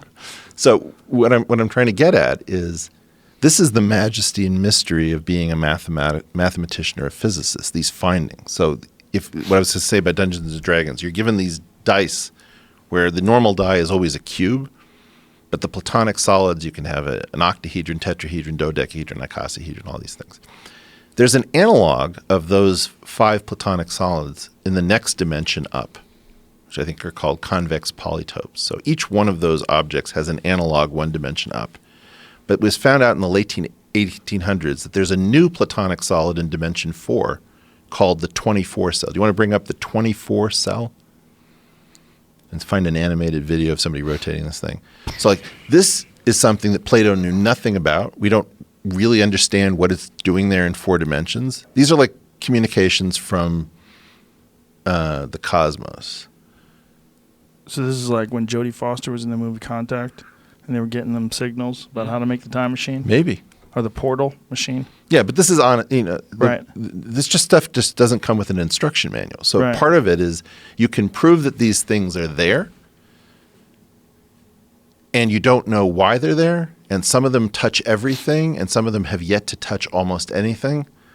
And it's like a communication from pure design that there is so much beautiful structure and so much grace in the universe that we're just, what the fuck is this doing here? What is it? Right. Well, what is everything, right? What is the whole thing? No, I mean, look, if you accept three-dimensional space, or let's say this glass, right? If you accept this glass, I understand that a circle can spin the glass. The circle's worth of symmetries tells me what to do to spin the glass. That's not that confusing. Right.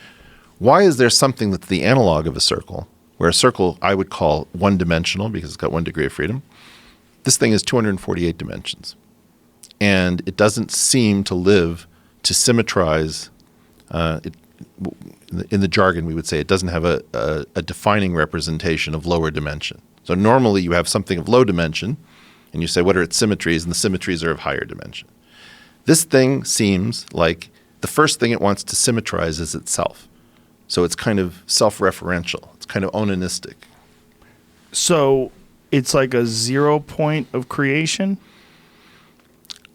That's poetic language, and I would groove on that after 11 p.m., but I wouldn't call it that right now. I would say it's like if I was trying to pick somebody up. Hey, it's the 0 point of creation. Right, that's a sexy word. Yeah, That's a sexy way of sexy describing it. But like if we're saying the Big Bang existed, and that means some point in the history of the universe, it was this really tiny thing, and it decided for whatever reason, something happened, and it became this enormous thing. Sure. Some possibly enormous thing. Yeah. That there had to be a point where it started. Right. But allegedly. So what I would say is we can competently take that story back to a point, and then we have to say we don't really believe that we have any insight beyond that point. But people want to go there anyway. We absolutely know that it was tiny. Yeah, it was small. Like smaller than the head of a pin. The whole thing. I'm always uncomfortable saying something right. is subtle, but I understand like what you're saying. you can General say consensus. You can say a lot of stuff about very early, very small, and that could turn out to be wrong. Impossibly long ago, 14 billion years ago, in our minds. Yeah, as it's far all as tough. For a guy like you, mathematics, you see it on numbers on paper. It all computes. You see the numbers. 14 billion is a number that makes sense. But conceptually, like for a dummy like me, 14 billion is like, if I'm being honest, do you think I really have an accurate understanding of what 14 billion is? No, but Steven Weinberg doesn't feel 14 billion either. Right, but you know where 100 yards is. You know 100 yards, so you can right? feel that, right? If I see 100 yards, I'm like, that's too far to shoot a bow. Yeah. Like, you got to get a little closer to be So ethical. you have some kind of an intuition pump. Well, you know distance. It's a rational distance that you see on a daily basis. Right. 100 yards is a long distance. A mile gets a little weird. Like, is that a mile away? How far is that? Oh, it's 6 miles away? Wow. I didn't think it was that far. Right. Like, there's weirdness in distance, right? But when you get to 140 million miles, okay. Yeah, I give up. But you get to 14 but I get fatigued by billion that. years. Yeah, I get fatigued by that stuff. So other people get energized. Like, man, you have no idea how long ago that was. It's humbling. Right. But then there's the concept of infinite, right? Like, this is one of the things that Krauss said, or maybe it was Sean Carroll, that said it's really not that we know that we can see 14 billion years ago. Right. It's like, but that's just as far back as we're capable of seeing right now. And even if we did go further, the light is actually moving slower. Like, you wouldn't be able to see it. Right.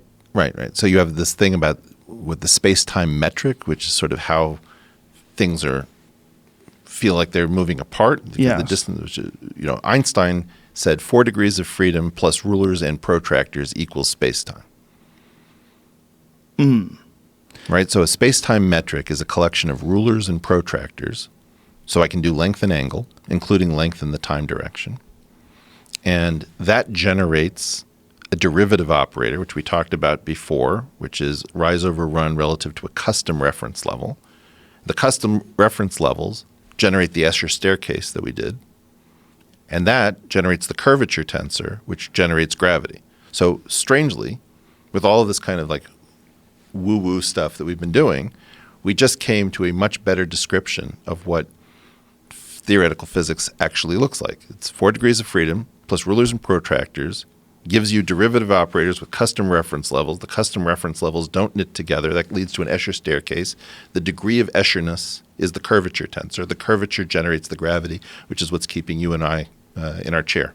I really appreciate that you're explaining this in a way that you hope that someone can understand. Well, I'm not a physicist. But you're explaining it very well. The problem is, for someone like me, I lack the tools to put there. I don't have enough open slots for these concepts. So it's like if you were explaining to me complex arguments in French, but I didn't speak French. So you're saying, bonjour means this, and then you're explaining all these other words, and then you're throwing it all together. I'm like, what? And then it's cultural references, and then you have to deal with the fact that there's like some historical precedent to certain types of behavior that I have to take into consideration because these are French people that have lived in this way. Like, whoa. Okay, but look, that's nothing compared to what you're trying to do. Let's drop some. So you do this thing about like, well, for a meathead like me. Well, I'm definitely a meathead. Oh, stop it, Joe. Listen, no, I know me better than you know me. That's true, but you're also less honest than you think on this particular topic. It's part of your charm. True. Now, look, when we hang out usually in a comedy club or at somebody's house. Right. We don't like say, hey, we're going to take the afternoon off and we're actually going to learn theoretical physics. Right? Right. So when I went I did stand up for the first time, as I told you, in Arizona. I wish I was there. Oh, it was insane, I wish dude. I was there for It was crazy. Yeah, you trying to explain fucking quarks to people. There'd be some real humor in that if you could boil it down. Yeah, 3 quarks go into a nucleon. Yeah, there's like a way to do it. I don't know. There's a way to do it. Okay. Well, who was the guy who did some guy was doing, maybe it was Brian Callen was doing quantum jokes.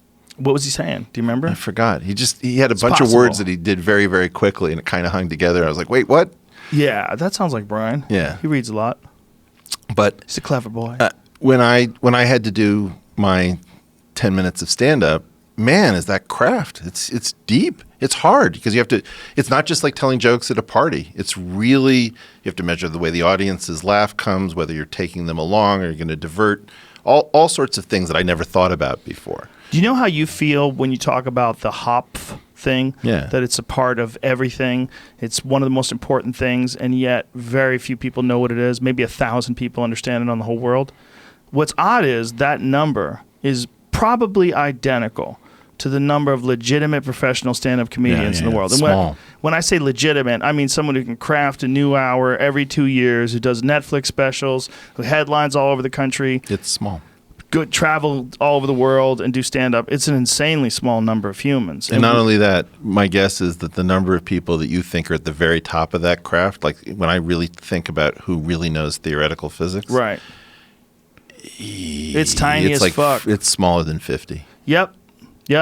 Guys that I would pay to see live or women that I'd pay to see live, it's less than 50. It's less than 50. Yeah. And so part of our problem is that all of the stuff that humanity has developed is often resident in a tiny number of minds. And I feel very vulnerable about that. Theoretical physics has been faking that it's in a healthy state for a long time.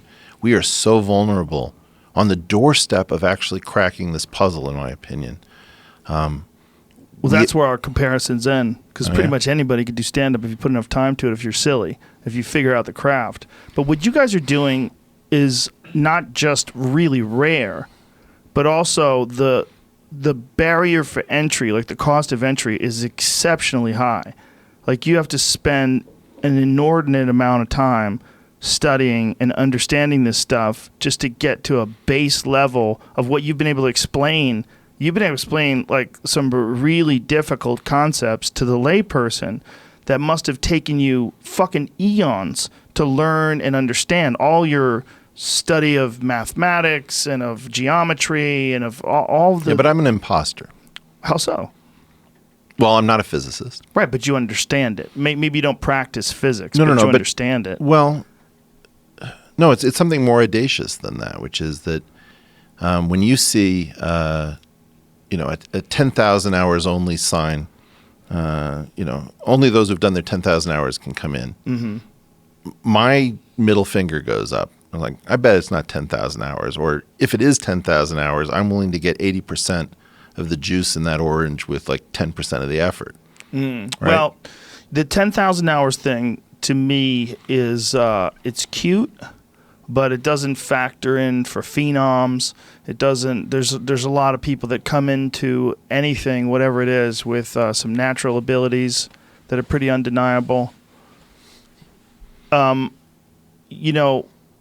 That's a weird equation. But take something very simple like the harmonica. Yeah. Most people don't know that sweet blues sound on a harmonica comes from not using it the way the manufacturer said, which is called straight harp, and using it instead the way African Americans figured it out, which is it's much cooler to base it around a hole that nobody was expecting, 2 draw rather than 4 blow. And that gives you a 7th chord that sounds like sweet blues music. Oh, give me some of that. All right. I don't know how this will work.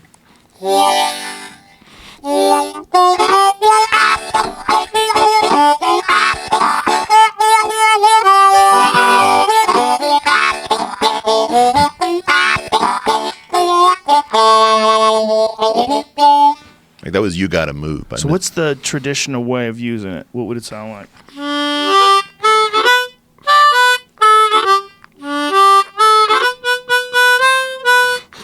Like that would be Carmen. Boring as fuck. White people music. Boring as fuck white people music. God damn it, white people. Yeah, Carmen's all right. But look, that's not my point. Who knew when you get one of these things as a party favor as a kid, there's not somebody who says, hey, don't do that thing where you put your mouth over it all right. But who knew that that's the cooler sound? sound? But like the idea is that there's something called tongue blocking, there's something called cross harp, and there's something called the 1-4-5 progression with a scale that no music teacher ever taught you in grade school in piano. All right, so there's 4 secrets. And now suddenly the world opens up. I mean, when I opened for Jordan Peterson, Dave Rubin invited me and he said, why don't you play a minute worth of harmonica at the Masonic Theater? So for 2,500 people, I became Dave Rubin's talking harmonica monkey. So I opened for Jordan Peterson. I said, rule number 0, life is too short not to play the harmonica. Everyone should learn to play the harmonica or know why they're not doing it. There's this great thing in the Cal Berkeley fight song, we'll win the game or know the reason why. If you don't play the harmonica, it's so nice. It's so simple. So few people do it. There's so small a number of secrets. You have to have a reason because I can feed myself. I can get housing, shelter. I can meet people anywhere in the world. All I have to do is carry around a piece of plastic with some metal on it. Or you could be annoying. Like a lot of people turn that fucking guy off. Why is he playing that goddamn harmonica? I don't want to hear that. Put it back in your pocket. You go to your next trip. Yeah, but you're already tainted in these people's estimation. All this right. guy's attention whore out the here harmonica playing music. Ruined my life. Well, what's worse, a harmonica or a guy who brings a guitar and starts singing folk songs at a party? Oh, the Animal House effect. Right. Yeah. And beat him over the head with the guitar. Yeah, right? but if he can shred, he's going to be fine. It's great if you're looking to hear someone shred. That's not okay. All of these Right? things are like options. They're financial Yes. options. You can exercise them or you cannot exercise them. You don't have to exercise them. But I mean, there's an equal number of things that people would say that are like the harmonica. Like you should be able to do slam poetry. Right. Everyone should be able to do slam poetry. If you can't do slam poetry, I can feed myself. I can house. I can do slam poetry.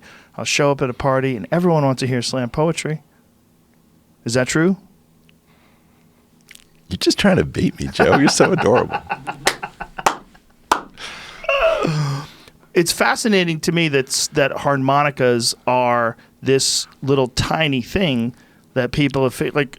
There's not other ones, right? There's like other things are like these big all trumpet looking things. Yeah. Like a harmonica is this little thing. Yeah. Like how many little things do you blow? Well, that's that are that powerful in terms of like the kind of music that it makes. Exactly. Isn't that weird? It is weird. Like there's no like balls, right? It's always that. It's always that little candy bar looking thing. Like there's nothing Like no ball harmonica. Is there anything comparable in terms of like musical instruments that is that little? No. That has that kind of sound? No, that's what it's optimized for. But isn't that weird? Yeah. Like there's tubas and there's other things that are similar, and then you get to like trombones and trumpets. Everything kind of makes sense. Then you got this little fucking thing, this little candy bar thing. Right. It's a mouth harp. A mouth harp. Ooh, what's that other one? They boing, boing, boing, boing, boing, boing. They used to use in those Jew's harp. old-timey movies. Is that what it's called? Boing, boing, boing. No, there's like a weird word for it. There's a weird word for that thing. Jaw harp. Jaw harp? Yeah.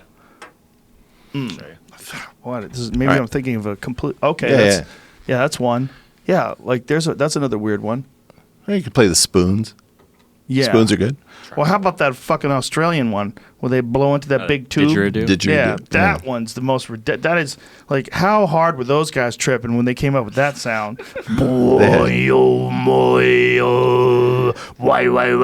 Like if you're in. Well, that's like Tuvan throat singing, dude. That was good. Thank you. If you're on Haight-Ashbury and there's a dude and he's got one of them diggery-doos out and a fucking hat, you're supposed to throw some money in there just out of respect. This guy brought a goddamn diggery-doo to the corner. Well, you know, the coolest recent one, that is crazy. Give me some noise from this motherfucker. It's 10 hours of it. Just give me a little bit.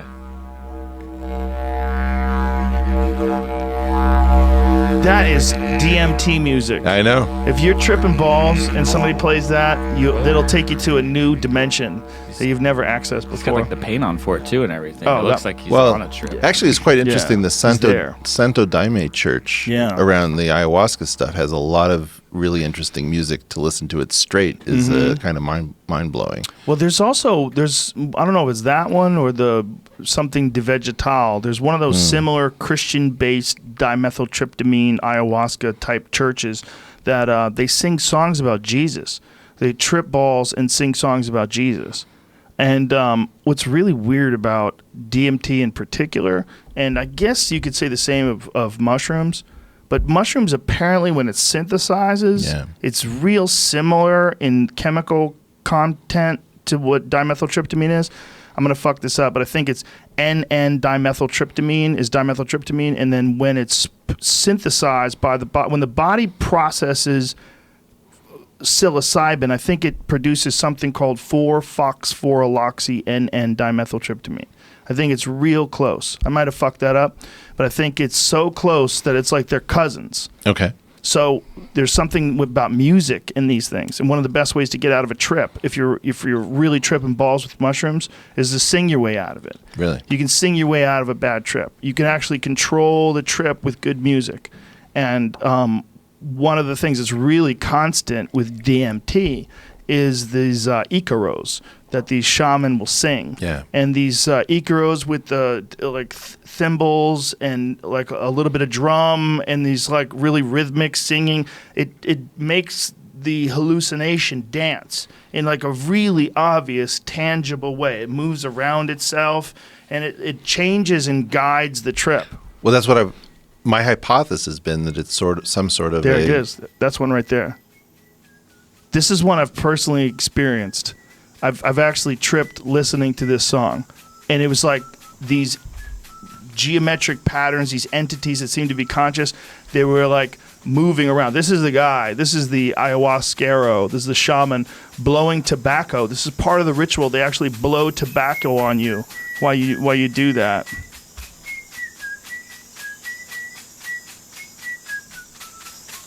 So this guy with just this little rattle and singing, and sometimes there's actual singing, not just whistling, but there's like in their language, this beautiful, soft, rhythmic sort of song, and the hallucinations dance to the sound, to this music, like they're supposed to dance to it, like they're part of it. Like it's not just that you're having music on top of the psychedelic experience, but that they merge. Yeah. They merge, and the psychedelic experience is 100% affected by this. So it's not just that there's chemicals that are interacting with your brain. You're doing something too by responding to that music, and then the music is doing something by enhancing the way your perception of this experience is, and all of it is dancing together like they belong together. It's fascinating shit. Yeah, I mean, my hypothesis has been that the music acts as a prosthesis to sort of lock you in because the experience is so powerful. I mean, maybe. Like, it's always a little bit weird. Try to imagine somebody says, "Do you want a glass of scotch and a shaman to go with it?" You're like, "What?" You probably need one. Someone at a bar that's like, we're gonna drink this. We're gonna drink this with good intentions. No one's gonna be grabbing anybody's dick. No one's going. No one's getting rude here. There would be no wedgies, right? There'd be nothing rude will be said. You will think for a good solid 5 seconds before any hasty moves. Like let's understand that we're going to get great benefit. Okay. We're going to get great benefit from this in terms of our ability to be loose and to be silly and to enjoy each other's company. But if a demon comes out during this time, you must address this demon personally on your own. Don't pull the demon out and throw it at the party. Right? This is good stuff. That's what happens. So bad drunks, they're throwing that demon at you. That thing where they figured out that if you put a worm in the mescal stuff, it would be a great marketing device north of the border, right? Yeah. Because you just tell some story. So now we're going to open. Just that what that is? That's what I think. I think it's a marketing gimmick. Makes sense. Right? And then what we do is we found our own tequila company, and it's so exclusive that you can only buy it if you also hire a shaman for the event. We'll make tons of money. Yeah, and what if the worm actually was psychedelic? Like, what if there was a way we could genetically engineer a worm to be intensely psychedelic? Like the worm literally is made out of ayahuasca. Like we Why don't we put a toad in the mescal? Well, don't they do weird shit like that where they'll take tomatoes and they'll like use fucking frog DNA in the tomato to make it live longer? Isn't there some weird shit they're already doing with? The cool stuff is the green fluorescent protein stuff. You can have glow-in-the-dark rabbits. And fish. Turkey makes these. Yes. Yeah. Yes. Let's get some glow-in-the-dark bunnies, man. Like they can do that. Right? There is something like that, right? So do you have, Jamie, do you have glow-in-the-dark rabbits? No, but I do have the genetically modified potato with frog genes to resist pathogens. Yeah. What in the holy fuck? Yeah. So how weird is that? GM potato uses frog gene to resist pathogens. Like that's real. That's going on. Can we do GFP rabbits? Yep. So what were we on before this? What were we talking about? How we got to rabbits? I had a point. Tequila with frog in it. So what if we engineer that little worm to be like 100% DMT? 100% DMT worm. You get down to that worm, and whoever chugs to the bottom and chews on that worm just you immediately transform. What the fuck am I watching? These are these glowing rabbits? Yeah. That is so weird. Dude, that's so weird. You've got hoverboards and archery stuff. We need rabbits in this place. We need glowing rabbits. Here's a problem, man. My kids have rabbits, and they're cunts. Those rabbits are little assholes. They don't give a fuck about each other. We have 2 of them. It's so rude. This is what happens. They're both males, unfortunately. Yeah. Here's what happens when you get 2 male bunnies and you put them in a gigantic chicken coop. They fuck each other up. It's bunny UFC every day with these little assholes. All they do is kick each other's ass. They chase each other around this chicken coop, and when they get a hold of each other, they bite each other and they kick each other. They fuck each other up because they're both boys, and they don't want a boy to be running shit. As these 2 bunnies fucking each other up? Yeah. Dude, this is what they do. Bunnies are fucking ruthless to each other. These 2 little assholes just chase each other all day long and beat the shit out of each other. That's all they do. Why don't you do commentary? I'm not gonna encourage their seriously, bad color behavior. One of them is actually missing. I'm sorry. Here's what happened. Our chicken coop burnt down from the fire, but the chickens survived. One of them got scorched. They all got fucking PTSD. It's crazy. I go near them, but they're alive. All right, so we had to maneuver them and move them. But one bunny's missing. We found one bunny's missing. So I think it's better for the one bunny that survived and the one bunny that probably got jacked by an eagle or some shit. Like that's a wrap, son. You had a good life. You beat the shit out of your friend for a year and a half solid, just kicking each other's ass. It's fucking horrible. His ears are totally jacked. Like their ears are shredded like an old bag. Fight to the death that you missed. I don't think so because there's no body. I think a bunny got out and it probably ran away, or who knows what the fuck happened. And coyote got it or some shit. I mean, there's a lot of hawks in my neighborhood. It's most likely a hawk. Yeah. Yeah, but whatever. This one little bunny's by himself now. He's like, whew, the other asshole. They're both assholes to each other. It's not like one good bunny. They just find each other and they're like, fuck you. Imagine just that's all you do for years. Right. That's bunny life. You get two male bunnies together, and every day is fuck you, fuck you, fuck you, and they run at each other. And one's always trying to get away. One's always trying to eat, and the other one to jump on them and start biting them and kicking them, and the other one will do the same, and they'll rotate. You know, it's very funny. The last two Jews in Afghanistan both had to live in the synagogue. That was all they had left. That's really all they had and left. somebody country. somebody went to go visit the last two Jews in Afghanistan and said, like, why aren't you guys friends? And one of them says, here, I'll show you. Hey, Shmuel, want to have lunch? The other guy says, drop dead. He says, you see what I'm working with? And it's like the most Jewish conversation between the last two Jews. They can't get along, so they're like the two rabbits that all the others went away. Well, they're probably really horny and lonely and confused. I suppose. Yeah, I mean, what the fuck? There's only two of them. They need to get to Israel. Stat. Like, Well, why I think are you one of them fucking around? died, and then the last one is just by who has to be himself? the last guy. Someone talk to him. I know. Look, if it's possible for you to get to Jerusalem, that's your people. You'll have a party over there. Everything will be great. Jewish food. Everyone's speaking Hebrew. Everyone's united. Well, like the last three Jews of Kerala was this young woman and two guys, and she just thought, no, neither one of you. Forget this thing. I know, it's rough, man. It's rough. It's crazy to think there's a country with 0 Jews. Like 0. Yeah. Yeah. Like, Yeah. nope. The whole country. Like, whoa. Whoa. Whoa. That is kind of There's insane. no melting pot here, sir. 0. 0 melting. Just one ingredient. Whole pot. It's all stew. That's it. Yeah, well, the Taliban actually really needed the Jewish community because they wanted to be able to say, hey, we've got great relations with Afghanistan's Jewish community. They just didn't say it was two guys. Yeah. 2 dudes that hate each other. Exactly. Very polarizing. True. I don't know how we got into glowing bunnies. I'm not getting any fucking bunnies, man. They're All right, assholes. dude. All right. And if you get a guy and a girl together, you got to fix the girl. Otherwise, you're gonna have a million bunnies, and they're all gonna be kicking each other's asses. That's all they do. The bunny apocalypse. Well, what's really fucked up is reading about animals that fight like right out of the womb. How they kill their partner. They kill Obligate siblicide. Yeah. Pull up obligate siblicide in Nazca boobies. What are those? Well, What's put a in Nazca? Nazca boobie. Do they live in the Nazca lines? What are these boobies? Jamie, help me out here. We're hanging on the word booby. It's Nazca booby. I'm still How do you spell that? Nazca, and then boobies the usual way. I'm trying to remember what I was reading about And where then obligate siblicide. when one animal comes out, the other one tries to kill the other one almost immediately. Has to. Hyenas. Oh. Hyenas. There's been evidence of hyenas attacking their sibling while it's in the embryonic sac. And when they come out, the bigger one or the stronger one or the one, whatever one's healthy, will almost immediately start attacking its sibling and try to kill it. Pull up that if that's true. Sorry. I'm pretty sure that's true. Well, I want to see boobies I went first. into this crazy rabbit hole about hyenas recently. What a bizarre animal that is. Oh, the false penis? Yeah, the false penis is just one aspect. Yeah, of it. everything about 20% of the women die. Okay, here it goes. Obligate siblicide when a sibling almost always ends up being killed.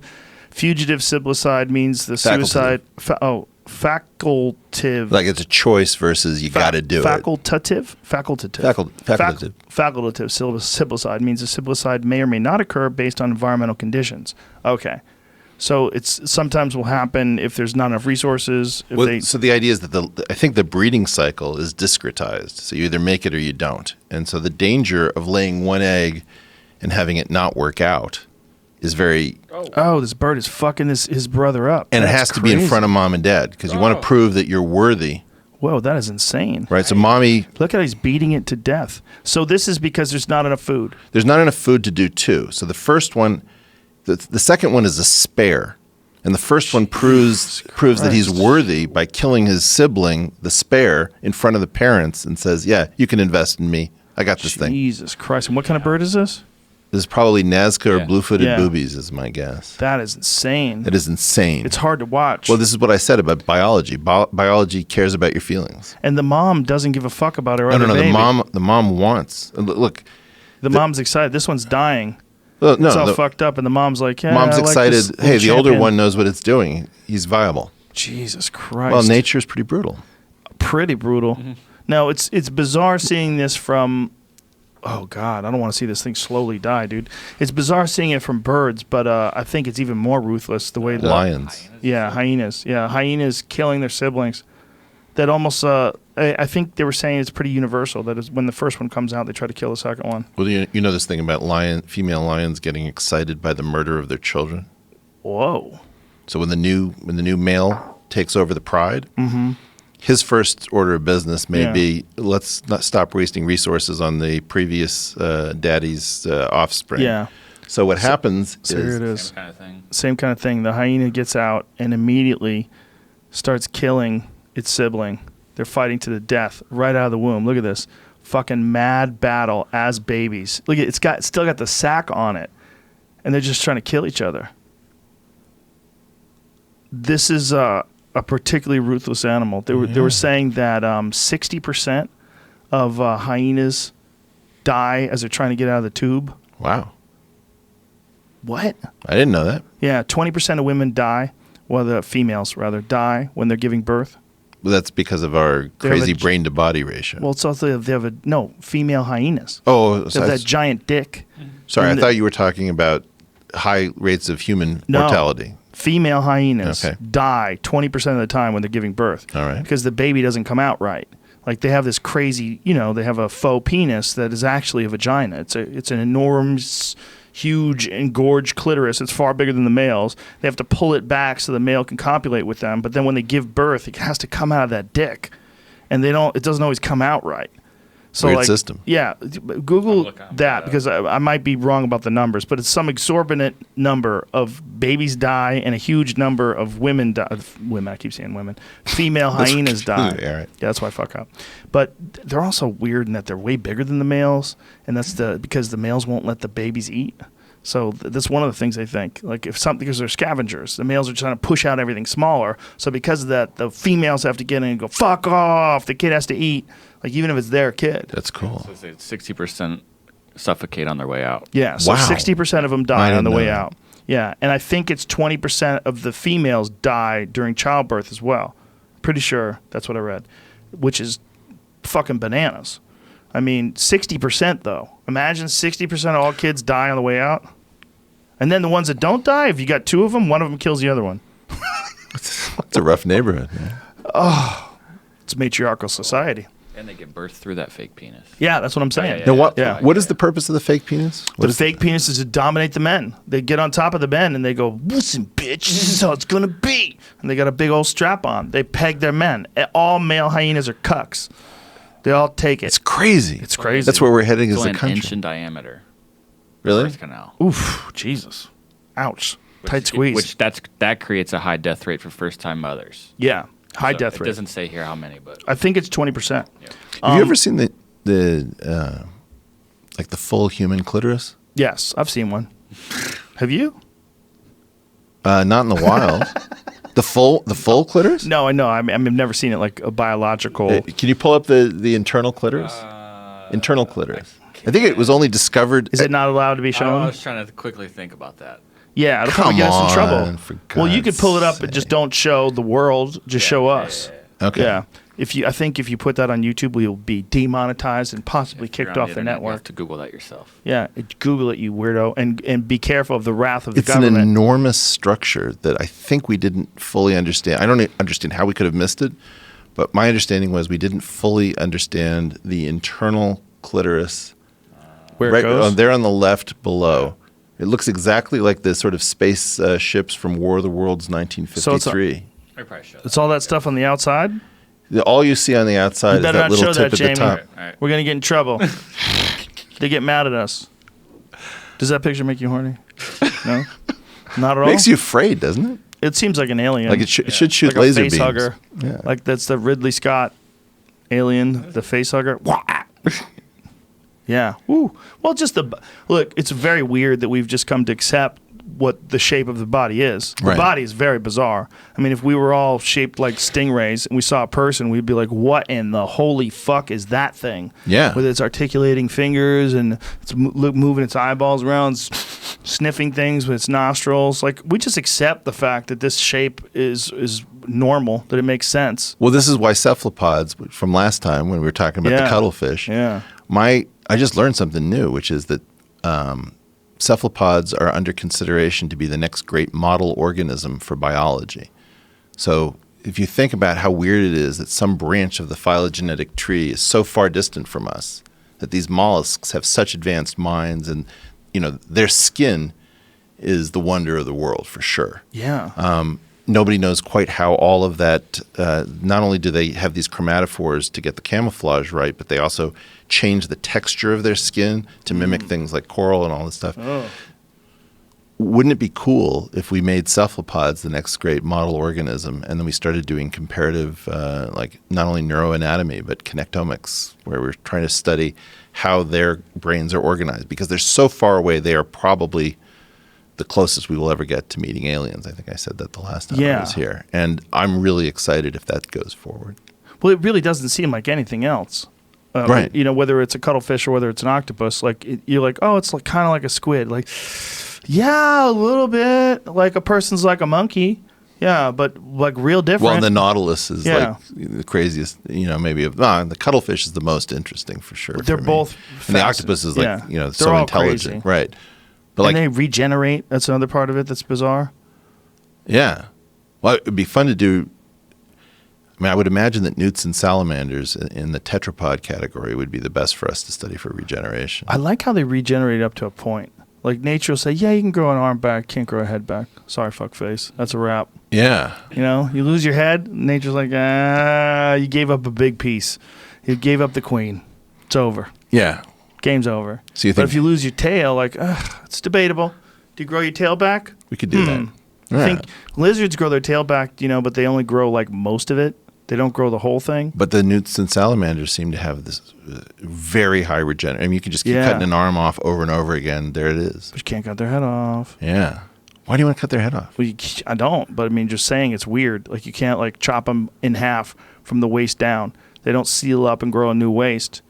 Like that's it. You can only get rid of the limbs, Yeah. but you can get rid of the limbs. Like nature has evolved a strategy for dealing with predation. Just give him the arm. Give him the arm. Take it. Pop. What do you make Comes of the off and fact you that we run. had this successful head transplant in monkeys in like the early 70s? And then we walked Yeah. away from it. Probably a good move. Otherwise, chicks at Beverly Hills, they'd be getting new bodies, just getting their heads screwed on to new Really? bodies. Yeah, getting new heads. Yeah, people would figure out a way to transplant their brains. Everyone wants to live forever. Imagine just having an 800-year-old brain and some Talk about having some 20-year-old work motorcycle done, yeah. victim. Yeah, that's what people are going to start doing. Well, then I guess it's a good thing that we walked. I thought it was kind of a weird move that we would succeed at that and then say, okay, too much. Can't handle it. Do you think that's what they did? Or Yeah. was it probably hard to get funding? People thought you were playing God. The guy who did it, I think, was maybe his name is Robert White, and he was a devout Christian. So it was really, it was good because there was a lot of this reverence for the human form, and if a religious person is doing it, we feel better than if somebody is like desecrating. Right. Some atheist asshole scientist who doesn't. That's There is Sam no Harris. God. I bet he's Ooh. cutting heads off of Whoa. How dogs dare and you. reattaching them to monkeys. Yeah, that's what's also like we think of it as like, okay, it's one thing if you're trying out medicine on a monkey that might save babies, but it's another thing if you just say, hey, what happens if I cut this monkey's head off, stick it on another monkey? Well, there's all this crazy, I don't know if you've ever seen this, the Russians had this film introduced by J.B.S. Haldane, great English biologist who was also a communist and therefore very pro-Soviet. And there's this experiment, experiments in the continuation of the brain after death, and they hook up the head to an artificial circulatory system, and they sort of continue to have interactions where they swab the head and they get the eyelash movement and the tongue comes out to lick and eat things. Oof. It's quite interesting. I would recommend it. Yeah. Haldane has one of the greatest quotes. Not only is the universe queerer than you suppose, it's queerer than you can suppose. What a great quote. He was also the inordinate fondness of beetles guy. Inordinate fondness of You know, beetles? that the Archbishop of Canterbury found himself, I think, seated across from Haldane and wanted to needle him because he was a communist atheist. And he said, tell me, what does your study of the biological world inform us about our great creator? And Haldane shot him back. He said that he has an inordinate fondness for beetles because beetles are so highly speciated. And what was his reaction to that? Well, I think it was a different era. It's like smoked, burned, but like to our way of thinking, it's not that hard of a burn. Well, we're really committed to the idea that all the stuff that we can do, manipulating the planet, right, sending rockets into space, that's more important than what an ant does. We're really committed to this, that our significance, although it's clearly, if we're working together, we believe in a sense of community, it's more important to each other, to us, it is. But to the whole thing, is it really more important? Says who? I mean, if people didn't exist, if we were wiped off the planet, all the other animals would be okay. They really would be okay. I mean, we would gain and lose, be more predators, and we wouldn't be controlling the populations. Sure. But if all the ants went away, that would be a wrap. Yeah. That'd be a wrap. We're done. Okay. There's no more people. This has been widely decided that if we lost all insect, well, especially all ants, like it probably would collapse all the ecosystems that we need to sustain human life. I have the feeling that those water bear tardigrades would be like, suckers, we got rid of the ants. We're the only ones left. Well, we wouldn't be able to make it, but a lot of shit would make it. A lot of other stuff would make it. That's true, but the thing that I think... Maybe we'd make it anyway. Maybe they're wrong. Maybe they just don't understand human trying to freak us out? Yeah, maybe. Didn't read that. Find out if that's true. If all ants died, human beings would go extinct. Just Google that. I think I read a paper proposing that, and they were explaining the critical role that ants play in all these different ecosystems and how the biomass of ants worldwide is equal to or greater than the biomass of human beings. Okay. I don't have any intuition around that. Yeah. Sounds reasonable enough. I'm pretty sure that's true.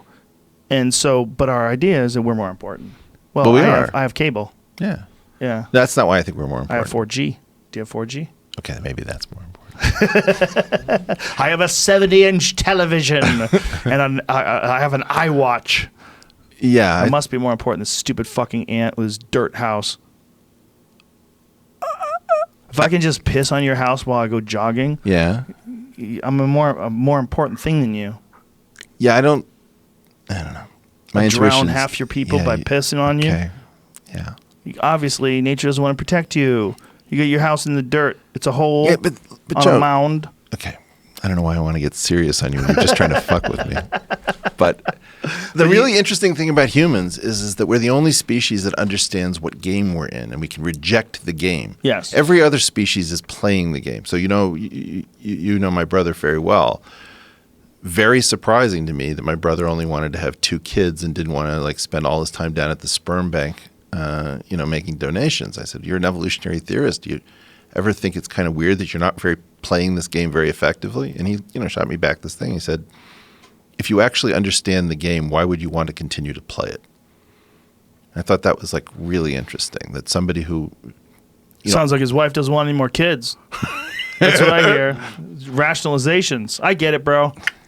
Yeah. The article I found says all insects dying, not just ants. Insects. And it would take 50 years for people to disappear after that, according to this Science Explorer article. Find out the biomass of ants, because that's even trippier.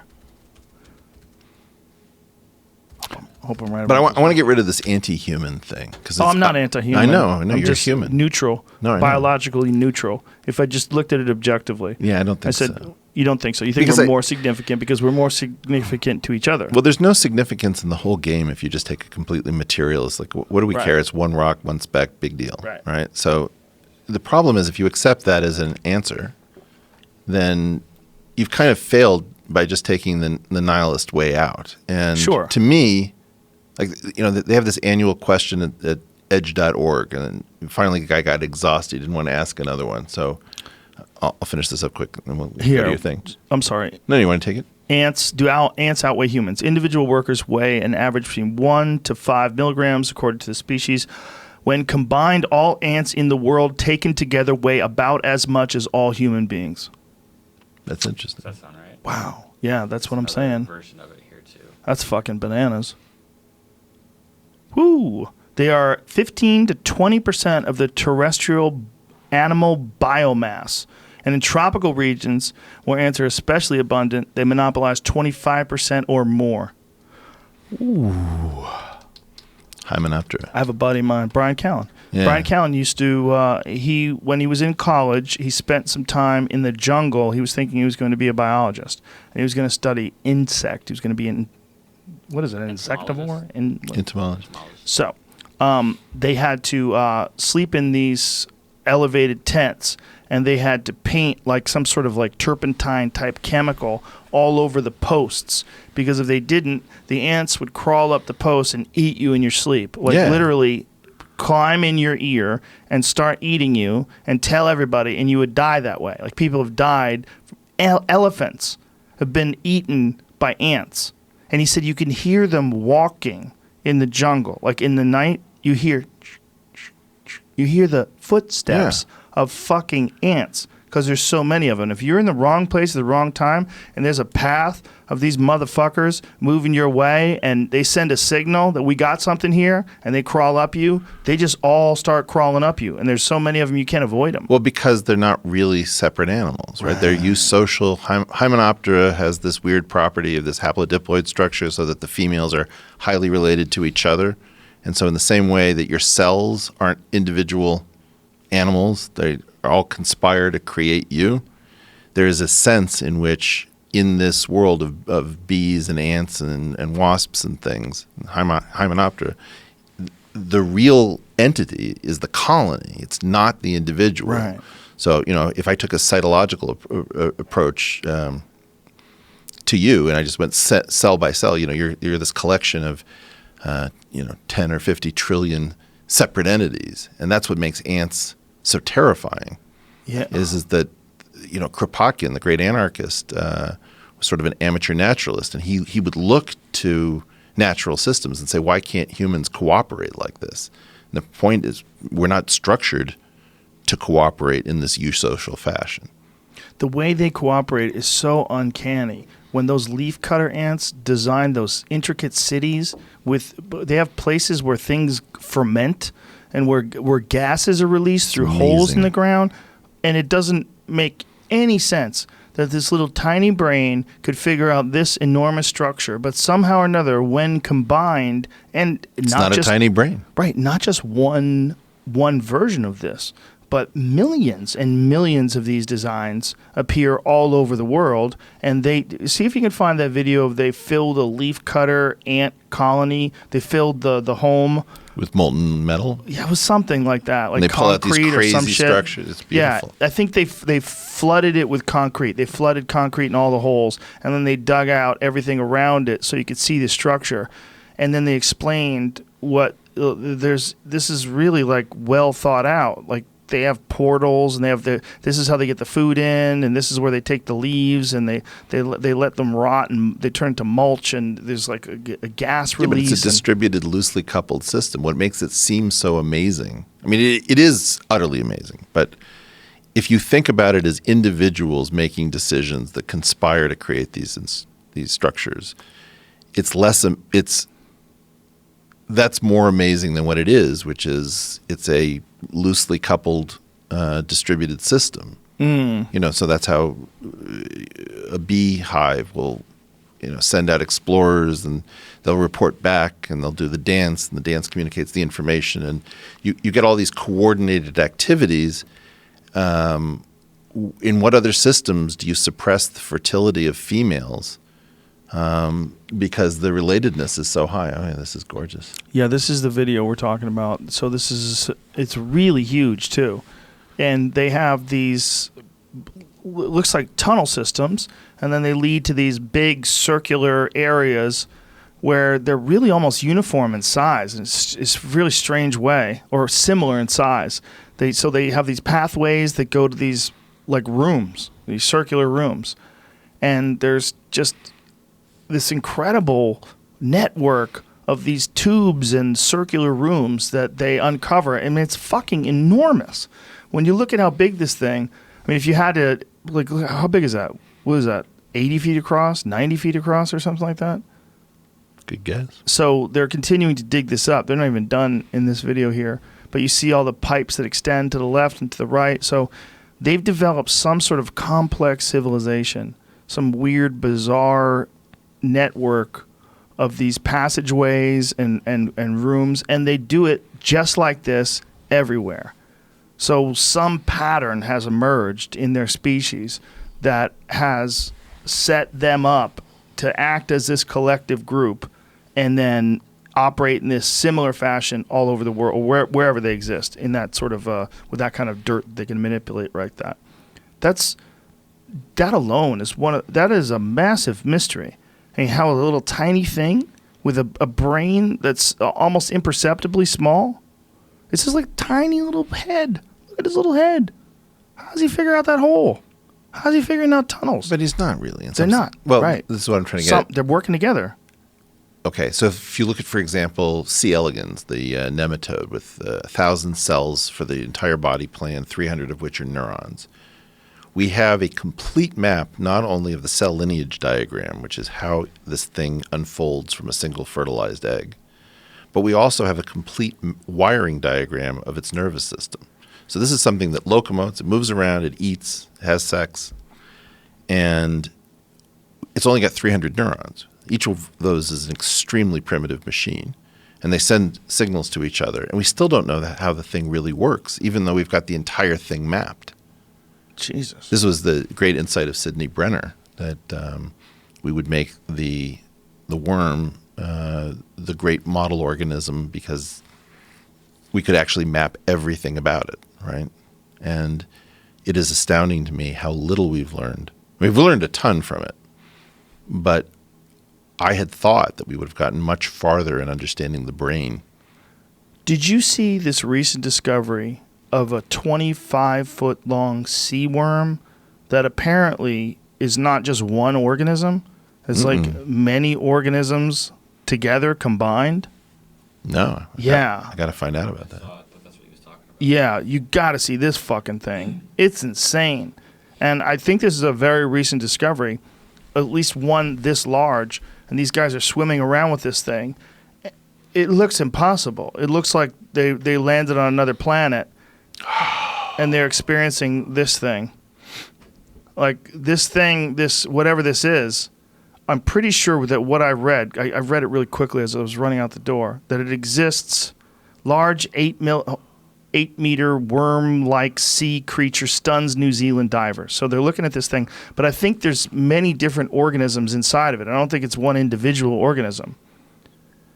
Yeah, it's made up of hundreds of thousands of organisms. I've never seen this. Yeah. Like what? What is it? Like what does that mean? This is a weird tube. For folks that are watching this or listening to this rather, what we're looking at is these divers that are just tripping balls here. They're like, what in the fuck is this? And it looks like an enormous tube-like jellyfish type creature that's in the water. It almost looks semi-translucent, right? Would you say? And it's dwarfing them. It's enormous. It's so big. It's like the size. It moves and changes, but sometimes it's larger than a human waist or a human chest. And other times it gets real skinny, but it's fucking huge. Like, look at that. What is that thing? I'm stunned. Well, the fact that it's, like, I don't understand what they're saying, that it's made up of hundreds of thousands of organisms. Like, how is it made up of different stuff? Like, what is it? Like, have you ever heard of anything like this? Well, like the Portuguese man of war, I think, is like 5 different organisms, isn't it? Is it? That collaborate in effect. Really? The Portuguese man of war is not like a one thing? Look at the size of that thing above the water. That is fucking crazy. Pyrosome. Just whatever the ocean is. Like that. Like we're trying to look into space. Like, right. I wonder if there's aliens out there. They're right here. there. I know. They're right fucking there. Like whether it's cuttlefish or octopus or this goddamn thing. Whoa. Pyrosome. What the fuck? That thing looks like a geometric pattern. That's a nice Probably smooth generated by one. that. Yeah. Look at that one in the upper right-hand corner, Jamie. What is that weird-looking fucking... What is that thing? 60-foot-long jet-powered animal. Oh, God. It's like a civilization. It's like a ship of these things flying through the ocean. What? Have you ever seen this before? What the fuck is that? That is so weird-looking. Come on, man. That looks like something from Avatar, doesn't it? Yeah. It totally does, right? Like something that comes off that tree. Hopefully put it in the new movie. Yeah, call James Cameron. Look at this thing. So this is what those things are, but the other one is like very smooth or it's low resolution and we can't get a really good look at it. But that's what it is. It's this collective group of hundreds of thousands of organisms that combine together and they're getting jacked by that turtle. All you bitches. What a weird organism. Look at that. Look at this picture.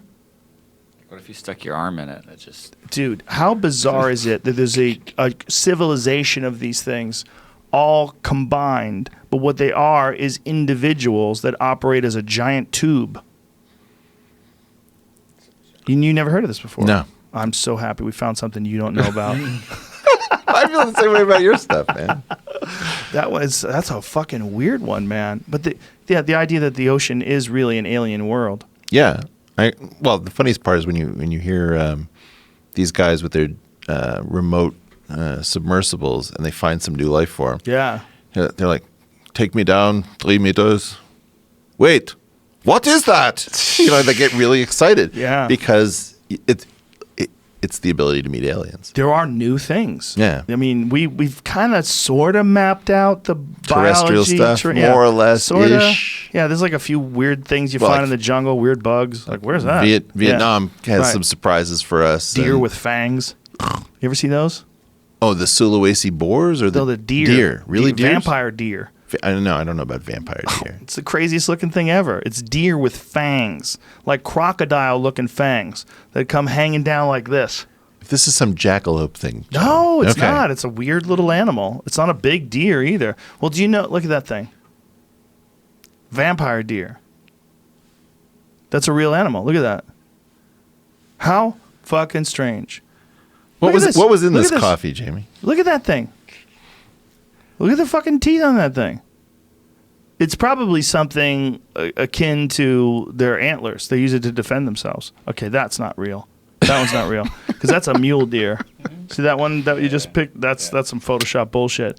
What's interesting is apparently elk have these things called people call them ivories now, but what they are is at one point in time they had tusks, Yeah. like a boar, Yeah. like giant tusks that probably aided them in their fights, and they eventually shrank, and now they're just this weird sort of nubby thing. I actually have some here. I'll show it to you. Yeah? Yeah, Cool. they're in after the podcast. I'll show them to you. But they're this weird thing that's like not quite a tooth. It's ivory that grows inside their head. And at one point in time, it was some kind of a weapon, just like their head is. I mean, the antlers are, that's the largest. How did we describe this? What was the quickest growing thing in the animal world? Is the antlers of an elk. Okay. Because look how fucking huge they are. They fall off every year, and they grow back every year. And it's all just for fighting. And they used to grow back tusks, too. Or they used to have I guess the tusks were permanent. But they used to that's just for duking it out. Yeah. It's crazy weaponry. Sexual selection.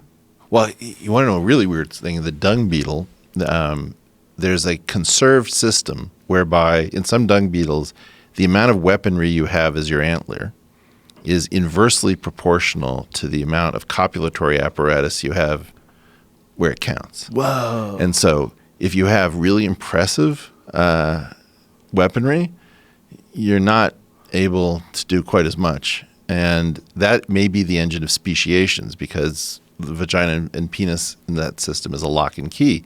And so if something shrinks too much, then you can't necessarily get the job done. So if a greedy dung beetle with giant horns just fucks everybody up, his genes can't pass on. Maybe there's a certain amount of cooperation that's needed in the dung beetle world. Yeah. You can't have an oppressor. Can't have a Genghis Khan of the dung beetle world. The patriarchy in the dung beetle world. Look at the size of the antler on that guy. Yeah. Girls make fun of him. Probably in the dung beetle world. Look at the size of his antler. He's like the guy with the Lamborghini. Exactly. Like, what's he doing over there with these giant? It looks like elk antlers. He probably has a tiny little dick. You want a guy that's just got little like that guy. Probably hung like a roach, right? Hey, I have a hunting question for you.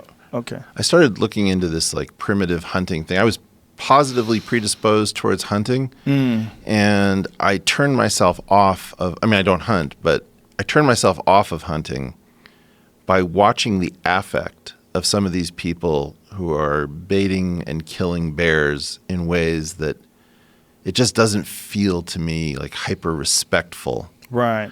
And I wondered if there's like a deeper layer where if I got even deeper into it, I would understand it, or am I actually correct that there is something weird about the affect of attracting some beautiful bear to a kind of easy place to kill it and then just getting super excited about doing it in? Well, your natural instincts, there's a reason for them, and you're most certainly correct. It's a weird feeling, the idea that you're going to trick this bear into thinking he's going there to eat, and then you kill him. Yeah. Bear hunting is different than any other kind of hunting. And first of all, there's a lot of emotional attachment to it because people love teddy bears and things along those lines. But bears are this idea that they're beautiful. They definitely are. Yeah. They definitely are. They're also one of the more ruthless animals in the animal kingdom, and they're all cannibals, all of them. And the males don't just go after the cubs, they eat them. And they go after them specifically to eat them. And then when the males get chased off, the female will eat her own cubs. And this is universal. Right. They're also responsible for the death of at least 50% of ungulate calves and fawns, whether it's moose cows. Assume I don't have any of these issues. So they also are really difficult to hunt. Okay. And their populations, thought by wildlife biologists, are important to keep under control. Assume I buy all of that. So in areas of extreme density, Right. like forests, you will not kill them unless you bait. You will not. So one of two things has to happen. Either they have to use dogs, which is what they used to use a lot. All right. They used to use them in California until the 1990s. They outlawed hound hunting. And then they outlawed baiting around the same time. What they essentially did in California is they outlawed bear hunting. Okay. But they didn't. You can still hunt bears, but it's extremely difficult. Almost impossible with a bow, or very, very unlikely. Like your rate of success would be extremely low. If you want to control populations, if you like to eat moose and deer, or you want to have them keep healthy populations, Right. and you don't want the bear encroaching on these rural homes and these areas, you have to control their populations. And there's very few other ways to control their populations other than baiting them. So assume that I was positively predisposed to hunting. I do think that they're beautiful creatures. I think they're emotional creatures, but I understand, right? Yeah, they're all beautiful. Okay, so I think the even affect frogs are that- beautiful. They're right. fascinating. It's the Right. affect that freaked me out. It should. It's a weird form of trickery, and we don't think it's sporting, right? But the idea is that if you really want to control their populations, you have to accept that this is a necessary evil. So assume that I grasp that. Mm-hmm. It's still at the level. The thing that surprised me was that the affect wasn't the expected affect of the hunter with reverence, in some sense, sufficient reverence for the kill. Yeah. That's what flipped me out. Well, there's people get excited and they get happy that they're successful because hunting is difficult. And then if you take that out of makes sense to me. context, if you take that out of context and people get happy, especially when they're getting happy around people that have no problem with hunting. See, Right.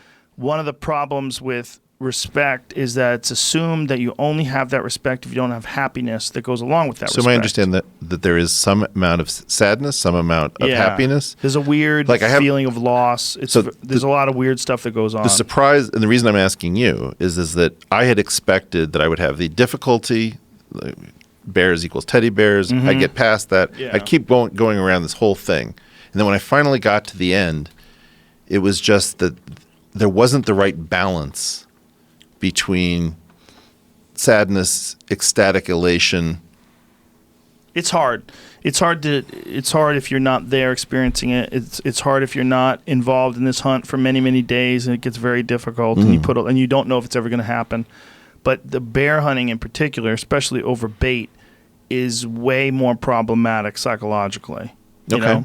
I think there's a really good argument, and I support this argument, that you must keep bear populations in control if you want people and all those other animals to live in harmony. Got it. Because if you don't, there's nothing else that keeps their populations in control. I buy that. Other than bigger bears, grizzly bears. And grizzly bears, when they get out of hand, are way scarier. It's a real difference. real giant problem in terms of our anthropomorphization of these animals, you know, attaching these human attributes and these human thoughts and thinking of them as our friends in the forest, and then what they actually are to people that live out there. No, my guess is that if I went hunting with you, I would expect to see you elated after 3 days of frustration. Yes. On a good hunt.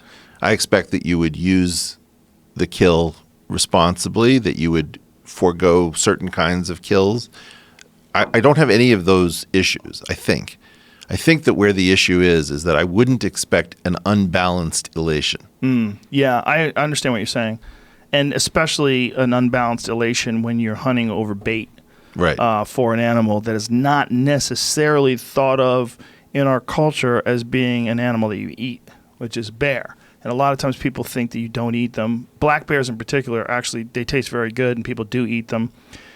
When you deal with people, like I have friends, my friend John and Jen Rivet, who live in Alberta, and they are hunting guides. It's a real necessity up there to hunt bears. Okay. Because there is nothing else that's keeping their populations in check. And if you ever go up there, you see an extraordinary amount of bears. Like you could see 19, 20 bears in a day. Wow. They're everywhere. Okay. And there's a high density of them. And they just decimate the deer population. They decimate the moose population. And there's some of them that learn that they can get into garbage cans. They can Sure. break into people's cars and destroy them. They've killed a few people, but it's pretty rare. Most of the time, they realize that people are dangerous and they stay the fuck away. But it's not what I appreciate is spot and stalking traditional prey animals. That's what I like to do. I like to spot and stalk deer and elk because I feel like, first of all, they're the most delicious.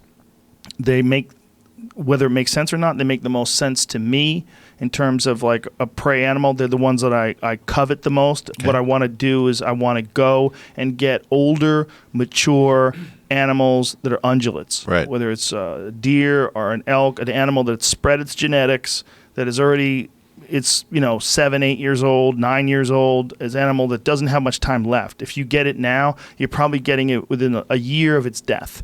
Whether it's by natural causes, wolves, cold, starvation, you're doing it probably the most humane. You're giving it probably the most humane death that's reasonably possible for this thing, unless it falls off a cliff, and even then, it might survive that for a little while. When you're shooting an animal with an arrow, it's dead in seconds. Right. You hit it in the heart. And I shot an elk this year. It literally walked 4 yards and tipped over. It just step, boom. Well, I am done. very impressed with the skill of some of these. I guess this is the primitive hunting movement with spears and. See, that's. I think you should be really careful about anything that you do that's not that accurate. That's an issue. Yeah, it's a giant issue. But bows are extremely accurate. Right. I mean, there's guys that can shoot a paper plate at 120 yards every single time. They could shoot a little plate like that. They'll bet their life they can drop an arrow into that at 120 yards every single time. You can get good at that. You can get if you have good technique and reasonable control of your emotions and your anxiety. Sure. In the heat of the moment. You don't ever shoot anything at 120 yards, though. You're shooting at things 30 yards, 40 yards. And the degree of success is very high with skilled hunters. They're ethical and their shot decisions. That primitive stuff is like, why? Why are you throwing spears? Like, what are you doing? You trying to prove that you're better than people that use a bow and arrow? Like, this is not an accurate or effective thing.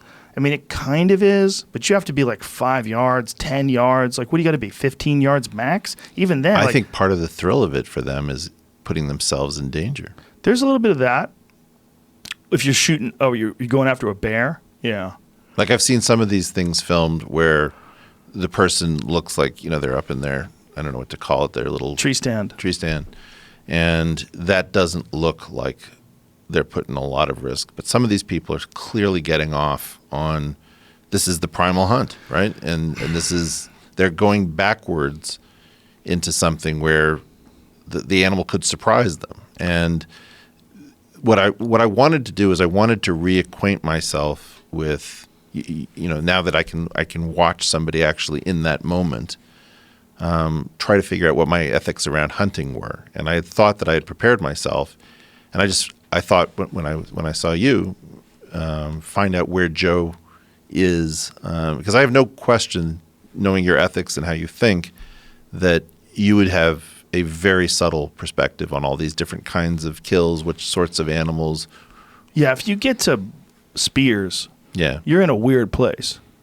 Like you say, I only spear wild pigs. We're trying to get rid of them anyway. Okay, well we're in a weird place. We're in a weird place because ethically, I think you have three choices. Your three choices are rifle, which is number one ethically. Realistically, because if you shoot something with a rifle, you can be really accurate, like out to 100 yards, 100% of the time. Like, unless it's crazy windy out or there's some weird conditions, altitude can affect ballistics, but not that much. Out to 100 yards, you're fucking deadly if you have a really good control, squeezing the trigger, you're not jerking everything, you're not panicking. Then bow is second. Bow, it requires way more practice, way more fine-tuning of your motor skills, but it's still possible. Okay. Then you have crossbow, which is even more effective than a bow. Faster, faster feet per second, so that it travels at a flat line because it's going quicker before it drops. They all drop at the same speed, right? Bullets and arrows all drop at the same speed. They just don't get there at the same speed. Okay. So in the same amount of time, like if I'm shooting something at 100 yards with a bow, I am aiming with a sight that is calculating for the fact that the arrow is going to drop significantly in the time that it takes. If it's going 280 feet per second is like a normal speed for a good bow with a good heavy arrow, that's 280 feet per second that goes 100 yards, okay? A bullet is going to go 100 yards far quicker. But in the same amount of time it takes that arrow to get to that target, the bullet is going to drop the same amount as the arrow. Yeah. And that's what most people don't understand. Mm-hmm. So a crossbow is more ethical because it's more accurate. It's have fewer moving parts. You could actually sit it on a rest and just squeeze the trigger. Easier to manipulate. And the arrow is traveling faster, or it's called a bolt, traveling faster so it'll drop less. After that, shit gets squirrely. Okay. After that, it's like you're throwing spears. Okay, what do you got? An atlatl? Okay, all right. Well, you can kill things with it, and people have done it, but it gets to like, how accurate are you, and what's your ethical range? Right. Like an ethical range for a really good hunter with a bow and arrow is probably 80 yards. Maybe it's a moose, 90 yards, something big. But with a spear, like what do you got? You got 10 yards? So, why? That's the question. Well, Are you doing it for meat? Are you doing it because is this your Mount Everest? You want to kill a pig with a spear? And are you saying that a pig is not worth as much, so you should be able to kill it with a spear? Because these are all weird. These are all weird decisions. Right. They're weird decisions. Yeah. And people make those with bears. They make those decisions with black bears, like people that live where they consider them nuisances. Right. They kill them. I mean, used to allow them to shoot. Used to be allowed to hunt black bears with a spear in Alberta until a big scandal a couple years ago, where a guy filmed himself doing that. He shot a bear, or he killed a bear rather, with a spear, and was hooting and hollering, and people got a hold of the video and thought it was disgusting and protested it. And then people from Under Armour dropped his wife from their, they had this sort of sponsorship deal with them. And it caused a rift in the hunting community. Some people think you should be able to hunt with a rock. I don't care what you hunt with. You should be able to hunt with anything. And other people are like, okay, but what are we doing? Are we just going out to get meat?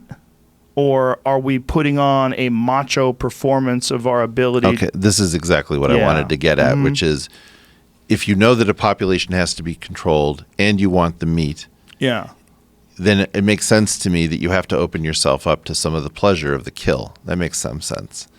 But what I saw just like flipped me out because it wasn't a spear? It was above and beyond. Yeah, I saw a spear and other things. Yeah. And you know, I was impressed by some of the skill. I was impressed by some of the bravery. But it's I understand, why? but like why? Right. Yeah. Are you just doing it to population control? You're doing it for the meat? This was the surprise to me. Is that I got kind of sickened by it. That's not surprising. It's not surprising. You know, I mean, I think if you were there, you'd probably be even more conflicted because you actually were there in the presence of the thing dying. Yeah. You know, watching a bear die on a video is one thing, but being there live when they die is a completely different thing. It's a very complicated thing because we have these deep-set emotional connections to certain animals that my friend Steve Ranella, who's going to be actually on tomorrow, he calls them charismatic megafauna. Yeah. That we have this different view of certain animals, bears in particular. But if you use the animal respectfully, and you kill it ethically, and you do, I don't have any problem with hunting bears. And in fact, I think it's actually a necessity. It really is a necessary task. It's something that even if you don't like to hunt bears, if you're living in a place like Alberta, you probably should hunt bears because you should do your part. There's a lot of them out there, and you know, one of the things that becomes an interesting relationship is the relationship between the moose hunters and the deer hunters and the bear hunters. That they have kind of, those smart ones have come to an understanding that even if I don't hunt bear, I need those people out there doing it. Okay. But it's how do you do it and why are you doing it? I think I've seen animals die very quickly with a bow and arrow. They die very quickly. I've never seen an animal die with a spear. I don't think it's necessary. But I don't want to be the person that tells you you can't do it. If you have an ethical range of 5 yards and you only hunt bear with a spear at 5 yards and you kill it immediately, you hit it and kill it, you're right. Then you're right. Yeah, it's not based on the method. It's based on what are the ethical parameters around the kill. I appreciate that. And also, I would kind of be a hypocrite because even though I can ethically kill something at 40 yards or just figure out what the number is depending on the size of the animal, even though I can do that, I could do it way easier with a rifle. So why am I using a bow and arrow? Why do I want to make it more difficult? Why am I making it more challenging? Why am I requiring myself to practice? But you're asking these questions. You're very self-aware. It's a very important question to ask because if I was just doing it just for the meat, I would probably use a rifle. Right. Yeah. Yeah, I think that part of it has to do with the primal association with the kill. And then the key question is, how do you want to indulge that? What is the set and setting? Blah, blah, blah. So that was the thing that I found shocking is that I had thought, you know, I understood something about the need to control population. Mm-hmm. It's the affect which really killed me on this thing. Well, again, we're talking about bears. You know, it's not just bears. Other animals as well? Yeah. I mean, I saw... I don't want to focus more on it necessarily, but it's just a question I had to ask you because I was very surprised by my own reaction. Well, a lot of people are taking issue. My good friend Ben O'Brien, who's a brilliant writer, who's actually also a hunter, is advocating that people stop taking what he calls grip and grins.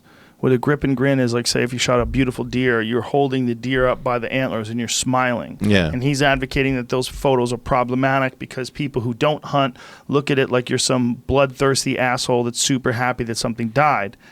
And that's not, even though that's not how the people feel when they're taking those photos. What there are is happy that something which is very difficult, which, you know, especially using a bow, most people go home empty-handed. It requires too much fitness, physical fitness, because you're going up and down these mountains. It requires too much accuracy and training and technique and archery. Most people fuck it up. And then there's dealing with anxiety. Most people fuck it up.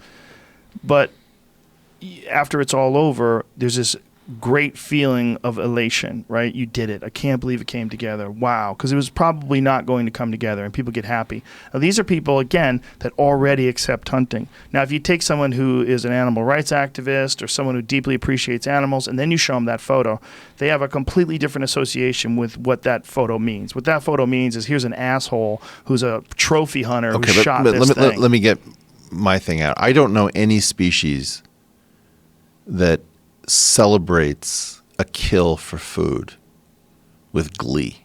Chimps do. Oh, sorry.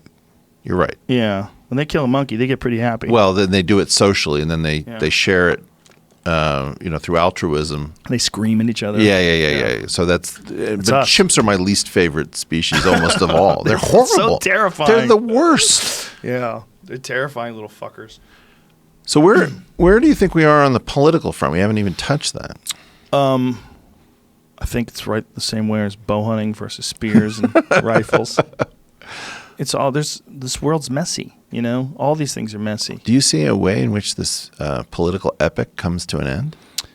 The only hope that I have is through reasonable dialogue becoming an accepted and appreciated thing, a celebrated thing. And that this is possible, that people can realize that there's some stupidity to this team mentality that we have. Right. This right versus left, which is almost all, a good percentage of it is these assumed identities, right? These predetermined patterns that get adopted in order to, as we first started talking about this, in order to establish yourself as someone who's in a group. Right. You get accepted by this group. And you see it left and right. I mean, I don't want to name any names, but there's a bunch of people that do it blatantly. You see them, and I've even seen them switch teams. And you see them switch teams, and I don't buy their rationalizations when it comes to ideology. What I think is what they're doing is they're switching teams because they realize there's an in on this team. Right. And they can just say, this is the problem with the team I used to be on. Those fucking losers. And they're really Benedict Arnold, right? And like they probably have as much of an affinity to the ideas of one side as they do the other side. They just go all in on one side to get acceptance from the group. Right. There's no way people change their opinion that much over 2 years or something like that. Or, it's like they just decide this group makes more sense now. And I've been attacked by people on the left, so I'm going to go to the right, or vice versa. And usually what it is, even when they say they've been attacked, like, oh, you fucking baby, there's 300 million people just in this country alone. If you put something out there publicly and 1,000 people attack you, don't act like you're being persecuted. Okay, you have an idea. You've launched that idea out into the zeitgeist, and people took a big shit on it. Whether it's people on the right or people on the left, you got to be able to argue your point one way or the other, and not just immediately jump ship when someone who shares ideas with you decides that your idea sucks. And maybe they're wrong, and maybe you're right, but you got to argue that through. But this idea of these partisan patterns that people just seem to automatically fall into, they're so detrimental to dialogue. They're so detrimental to us really understanding each other and really having some sort of a sense of community, right? This is a giant community of 300 million people. That's what it's supposed to be. Yeah. And this idea that this group is trying to fuck it up, and they're trying to turn us all Muslims, and this one wants everybody to be gay, and this one wants everybody to fucking have free food, and this is nonsense. This is nonsense. We need better understanding, and the word better education gets tossed around a lot, but it also means better social understanding. Right. Better social education, like an appreciation of who we are and why we think the way we think, and calling out weasels on both sides of the pattern. Like calling out weasels on the right that are pandering, that are just trying to get up, they're repeating a lot of these accepted beliefs because they know that they can hit this frequency and a lot of people will sing along. Or the same thing that people are doing on the left. They're doing it on both sides. I think most reasonable people have a collection of ideas that they share from both the right and the left, and most reasonable people are reasonably compassionate. And I think that's one of the things that we're missing. A reasonable sense of not just ethics, but an appreciation for each other, for all of us as a group. And that, I think, if we can celebrate reasonable conversations and celebrate an understanding of other people's perspectives. Right. Be able to just look at how you're looking at things and have empathy. Okay, let me see where you're coming from with this. Okay, let me put myself in your shoes. Okay, instead of just immediately fuck you, you cuck, and fuck you, you this, and instead of thinking about it that way, if we just tried to everybody exercise a little bit more, so we're a little bit more calm. Right. And come at this from a rational place and try to realize Doesn't we're being require tricked. Exclusion? I've been experimenting with a very dangerous idea, which is I keep hearing about chief inclusion officers, and I thought about You know, the thing from Ecclesiastes, you know, to every season there's a purpose under heaven. So if there's inclusion, there also has to be exclusion. Right. And like deplatforming or unplatforming somebody is an act of exclusion. And very often it's very interesting that the people who are for inclusion are very focused on the need for deplatforming, which is an act of exclusion. So should we have chief exclusion officers that both monitor who is being excluded, including, you know, somebody like James Damore at Google? Like, is it ethical to exclude him? Or are there certain voices that need to not be at some tables in order for something to make progress? Because if you always have the voice that's the most extreme that doesn't accept the game, then it's very hard to move forward within the game if you're constantly being reminded. You know, so we have this we have a series of situations in which it seems like some perspective that very few people hold terrorizes majorities, or, you know, a group of people who sort of can more or less get along with each other, and keeps pushing us into this very divided landscape. And I was just curious, you know, in terms of our group of people that we talk and hang out with in common, where you see the high leverage is. Now we've just finished the midterm. We've got this 2020 election. It looks to me like Hillary is kind of eyeing whether she wants to get back in the game. This Trump thing has completely, you know, it's like the dress. Is it black and blue or white and gold for like could be 8 years? Right. Yeah. And have you thought about how this ends?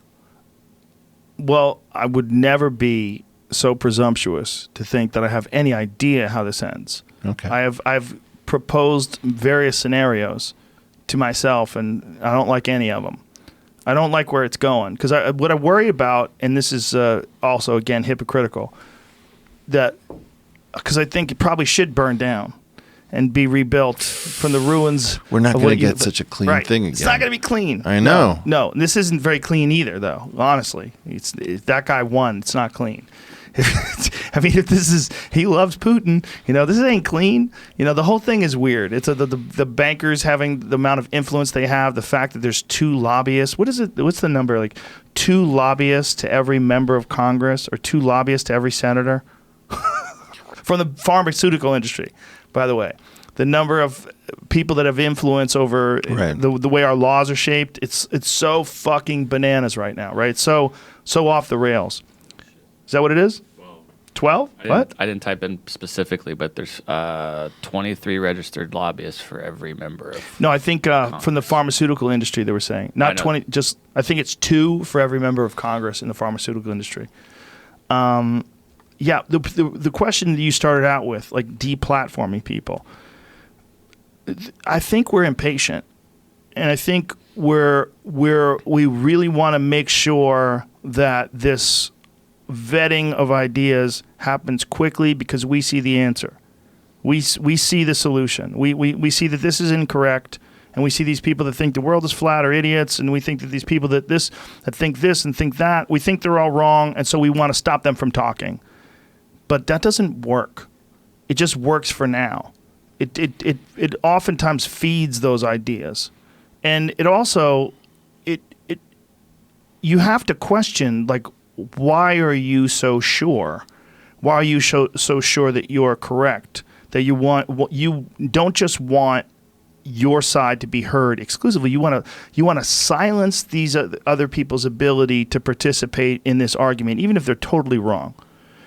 I think that's dangerous, because I think that the way to fight off ideas that aren't good is to introduce ideas that are good. And you're gonna have a bunch of people that agree with the ideas that are bad. Mm-hmm. But I think that that's a part of this whole figuring things out. Like, you need to have bad ideas floating around there to appreciate good ideas. If all the ideas are good, like, what are we duking it out against? Right. It's not bad to have these bad ideas broadcast It's bad to not have someone say, hey, these are bad ideas. Okay, but we need to see the pitfalls of racism. We need to see the pitfalls of crime. We need to see the pitfalls of corruption. We need to see it in action. I think it's like stock market swindling. I think in a lot of ways it's important. We need to understand that this is a pattern that people fall into continually over and over again. When they have control over the money, when they have control over we're going to move the numbers. What do I do this? How about if I tell you that this is going to go down and then you invest some money and I put some money in your bank and we work together. Let's make some money. This is what people do, right? They just fucking do it over and over and over again. Right. Should you punish them? Yes, absolutely. But I think it's kind of important to see some fucked up behavior because we're not done. We're still in some sort of emotional and psychological and even physical evolution. We're in the middle of this thing. And I think that bad ideas facilitate comprehension. Like these really shitty ideas that a lot of people have, what they do is they facilitate a comprehension of why we think dumb shit. And sometimes you don't know why people think dumb shit until you see someone over and over again that thinks dumb shit. And you get to see that whether it's Alex Jones or whether it's who, fill in the blank. Okay. What guy do you want deplatformed? Yeah, but I don't. Okay, so here's my thing. I want a lot of our leading experts deplatformed. Okay. Well, you're going deep. Well, no. I mean, you're just gonna spray paint a fucking big A on Tucker Carlson's driveway, aren't you? What do you mean? Well, if I think about who the great danger is it Alex Jones, who veers towards tinfoil hatland with some frequency, or is it the people who were selling, weapons of mass destruction in Iraq as a response to 9/11, or the people? Let's assume that you're a reasonable person on immigration. You neither think that borders should be open nor closed. Then you start hearing professors say, the great thing about immigration is that it has absolutely no costs, and all of them are better than all of our people because, they're highly trained, they're highly motivated, they're young. You're thinking like, okay, what kind of thing has all benefits and no costs? You're not even entering into a rational description. Right. And now we're hearing like all these trade deals that got negotiated. Yeah, that kind of wasn't true. All those things that we were telling you that if you questioned these things, you were a backward protectionist and you were just you were stuck in the old world and you couldn't embrace the new. Mm-hmm. Yeah, that was all bullshit. What I think is we have a crisis in expertise. Institutional expertise is at an all-time low. Nobody really trusts any of our institutions to be an authoritative source of ground truth. It's not to say that everything that the institutions say is wrong or everything the experts say is wrong. Far from it. It's just that there are almost no experts or institutions that aren't willing to distort facts in order to pursue institutional goals. That's a giant issue, right? Right. And so I don't actually want to deplatform these people, but I do have the very strong sense, when Elon came on your show and Peter Thiel, my friend and boss, came on Dave Rubin's show, I thought that was quite a moment where this alternate network of distribution, which is not under centralized control, started to be seen as comparably powerful and important. And I think some of the noises that Tucker Carlson just made to Dave Rubin about, well, hey, you're doing this out of your garage and you have the freedom to do anything, and I'm beholden to the structure in which I live. Yeah. We're at a very interesting place with respect to what is this thing, this alternate distribution network for ideas that's unpoliced by the institutions. And, I think I've been convinced in the last 2 days that I need, this is advice that I got from you at the beginning. You said, you need to start a podcast. I think I need to start a podcast. And I think you need to start a podcast. Just keep going on about the hop thing till people figured it out. No, not just about the hop thing, but like, I know, but we have to return to some kind of stable sanity that I'm positive that the institutions can't return us to, because the institutional interests really have to do with the fact that certain kinds of growth on which they're predicated, their existence is predicated, have evaporated. So all of these institutions are extremely vulnerable to corruption at the moment. And the real revolution, as I'm seeing it, is that high agency individuals are out-competing traditional institutional structures in terms of mind share. And some of those high agency individuals are irresponsible. They're like Milo types that are kind of trying to light things up.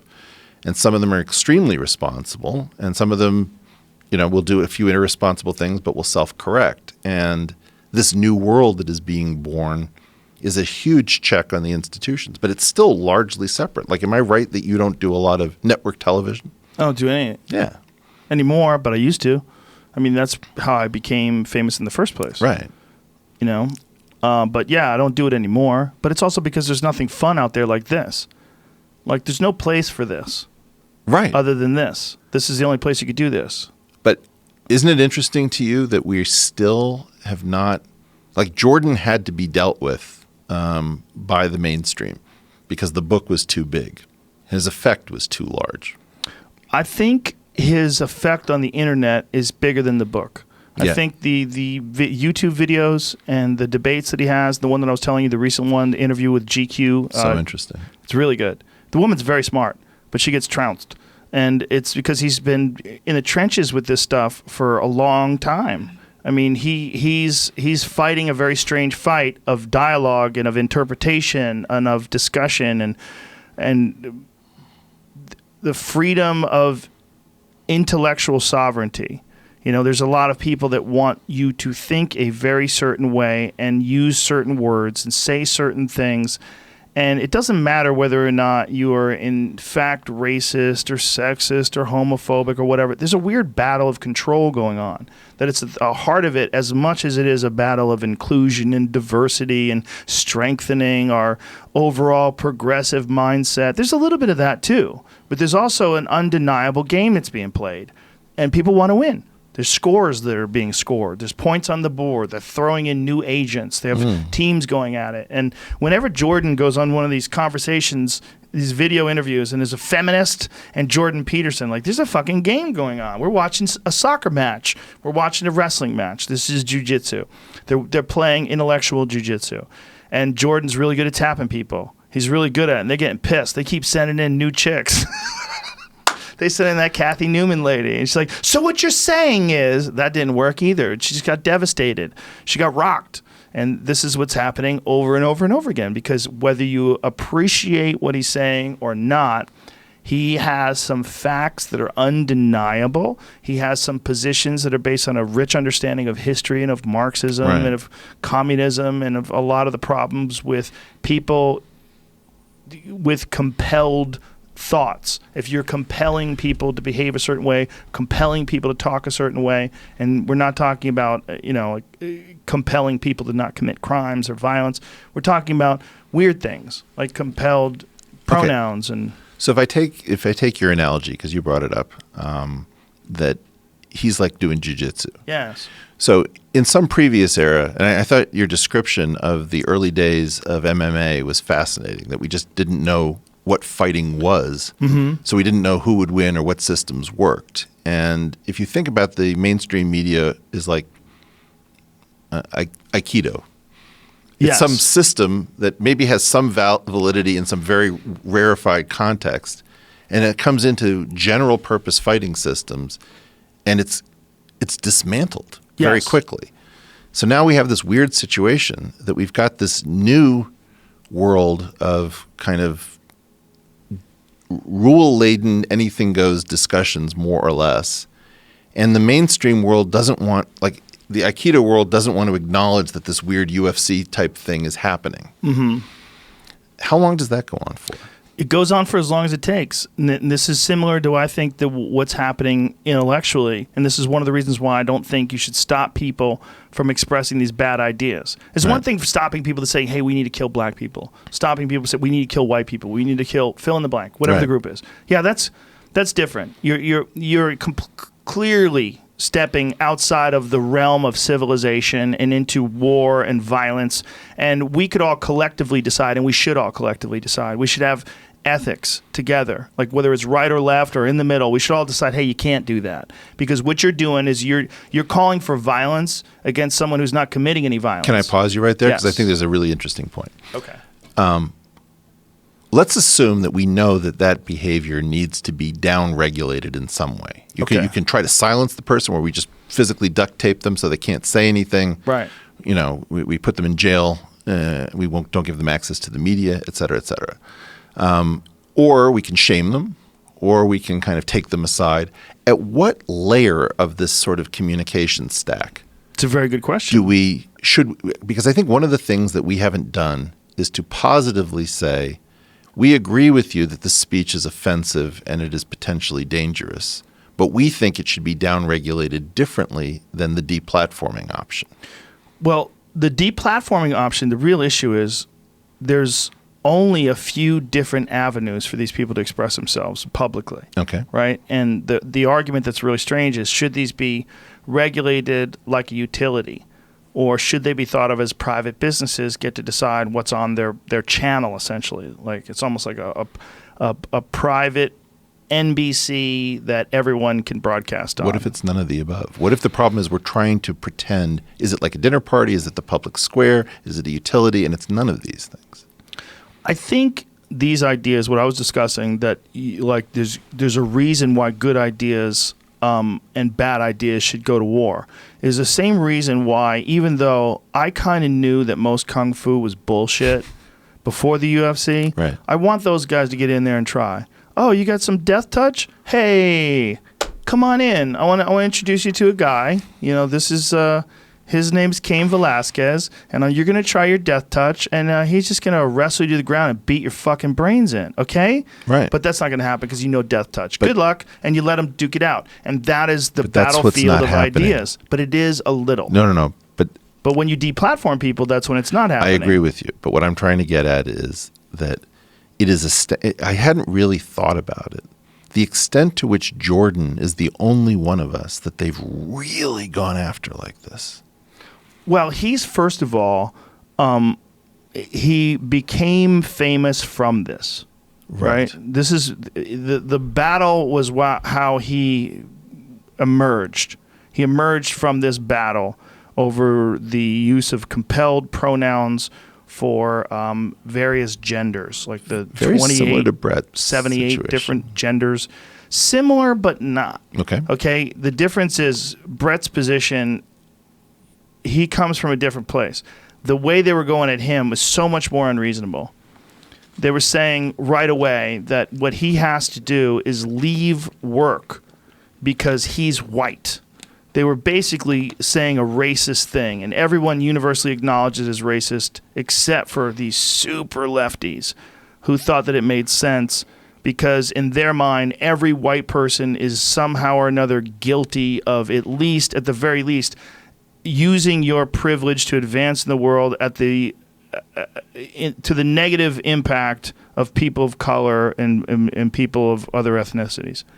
So they decided that they are going to have a day of exclusion, and instead of this day of absence having black people and people of color stay home, they were going to kick white people out. So it became an aggressive act instead of an act of appreciation. It became an act of punishment or an act of exclusion. Right. And by people that are clearly out of their fucking mind. That was also part of the problem. Was their arguments were incoherent. You would see that fucking stupid president of the university standing in front of those kids, and they told him to put his hands down because he was threatening. You're scaring us. You're making violent gestures with your hands. So he puts his hands down, and they start laughing. Okay, This is nonsense now. You're in little kids. You got little kids running. You got Lord of the Flies on a grand scale in a state university. And it's all, this is a public university, right? Yep. They get funding, right? Yep. This is all chaos. Nobody agrees. They got baseball bats. They're looking for him if he's coming back to the school. The kids form these vigilante groups with weapons. Over what? Like, who's threatening you? Like, what is happening here that you need weapons? Okay, but the big story there was the non-reporting.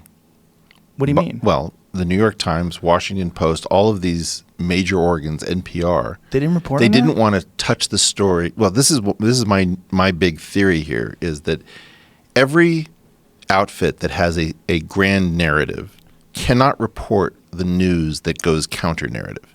So racism by blacks against whites cannot be reported by any outfit that believes that racism is impossible by blacks against whites.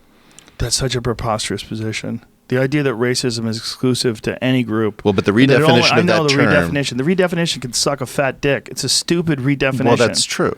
This idea that the only way you can be racist is if you have power over that other group, that's nonsense. Human beings act as individuals, and they always have power over each other. You have power to intimidate. You have power to isolate. You have power if there's more than a few of you. But what got confusing about this is that there is no pretense of consistency. I mean, on that side of the aisle, it's like, we're going to throw out the following 17 completely contradictory rules, and then we'll tell you which rule is operative in any given moment. So, I was going to throw out this concept of the Hilbert problems for social justice. So one of them is you cannot understand me because my experience is too different, and you must understand me because my is so important. Yeah. Right? Or we are all similar enough that any deviation from 50-50 shows you the amount of sexism in a workforce. And we are all so different that once you include women in previously male occupations, you will see a great benefit because of the diversity of opinion. Well, so there are all these self-contradictory couplets. Right, that you have to agree to. Well, that's the weird thing is assume that I just buy all of your stuff. I think we've made a terrible tactical error. We fought these bad ideas rather than saying, maybe we should just accept all of your bad ideas and then show you what kind of weird world. No. Yes. No. Yes. No. You can't do that because they don't make sense. You can't say, oh, yeah, they make sense. Well, then how do I know when you're serious? Well, but that's if you just let those through and those things fail. But that's my point is that by showing the internal this is in mathematics, we call this reductio ad absurdum, that once you take on too many different points, you show the conflicts showing that those things can't all be true. There's no way in which if I accept all of your ideas, I can run anything. So, take this thing about trans exclusion from Victoria's Secret. Right? What? Oh, you didn't hear about this? Oh, God.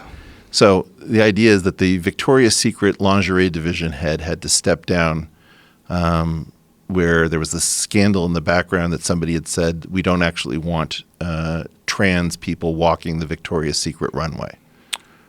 Right? And so very interesting. You have a company that is dedicated to the commercial exploitation of humans as sexual objects for the privilege of the male gaze.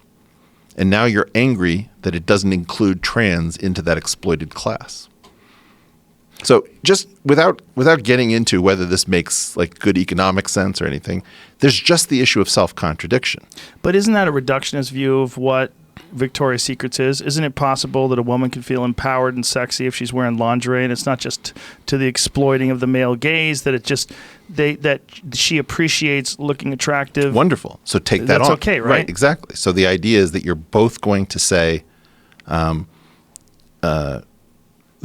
that's a positive female empowerment issue, right, and it's a terrible male exploitation issue at the same time. But is it a terrible male exploitation issue? Like, what if what if women decide universally they like guys who wear leopard skin underwear, and guys start wearing leopard skin tighty-whitey underwear? Well, this is sexual selection. But yes. But what's the difference between that and women wearing lingerie? If women wear lingerie and they do it because they like to be gazed at and they like to be more attractive, to accentuate their attractiveness. So then the sexual self-objectification is an interesting issue. Is that an issue of empowerment, or is it an issue of oppression? It could certainly be. Well, if a woman's healthy. So take that all on. Why does it have to be exploitation, though? That's the question. But what I'm trying to say is at some point you've made too many arguments. There's this concept called the principle of explosion in mathematics. The principle of explosion says if you can get one contradiction through airport security, you can blow up the universe.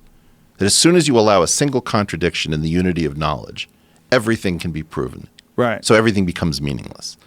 So the game, in some sense, in mathematics is frequently to say, well, let's take all of those beautiful things that you believe. Mm-hmm. So you've just enunciated some, I've enunciated some, you throw them all in.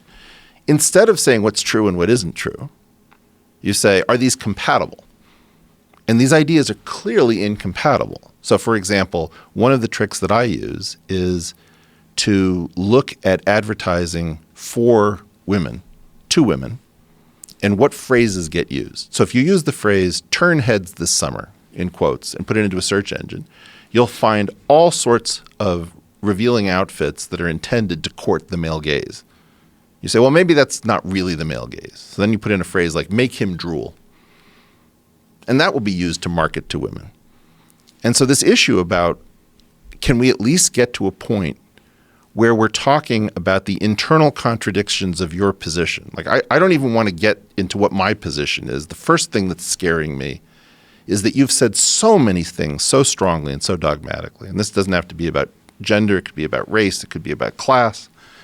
But once you've said too many things, then I can say, look, I don't see any way of squaring all of your positions. And it doesn't even have to do with me. Right. I think that's where we haven't gone to yet. So you think letting them come up with as many preposterous things as possible, and then once it gets to a position where the ideas contradict each other, expose that. Well, that's my point, which is once you've told me all of your principles, okay, then I'm going to say, great, I'm confused. Do you feel that I have to understand you or that I can't understand you? Because I don't know which is operative in this situation. Tell me the rule how I decide which principle that you've stated governs this situation. Right. And so either go ahead. One last point about that. I don't want to have to refer to you where you say, well, you bring me each individual situation and I will tell you which principle is operative and which principle is inoperative. That doesn't work.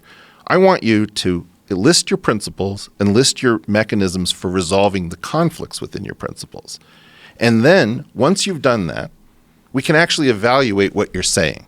But at the moment, it requires you as an oracle to tell me which of your many seemingly contradictory positions is operative in every particular case. So for example, we did that one with the person who was the quantum ex-Muslim, trans, Yes. everything going on.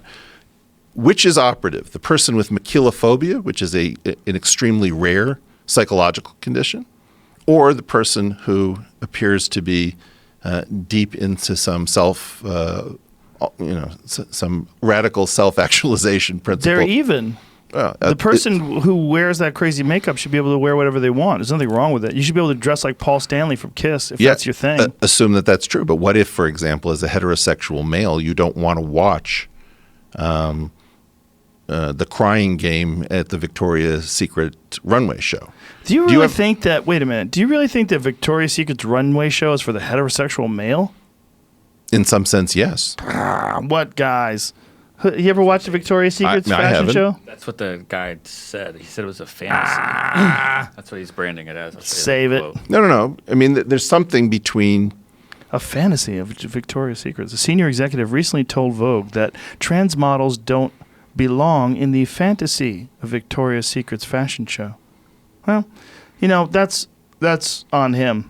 I mean, he wants to, but just because he says it doesn't mean it's true. I get if you looked at the graph of male to female viewers of a Victoria's Secret's fashion show, I have no idea. It would be like a few prepubescent boys and the vast majority of women, and maybe some gay guys.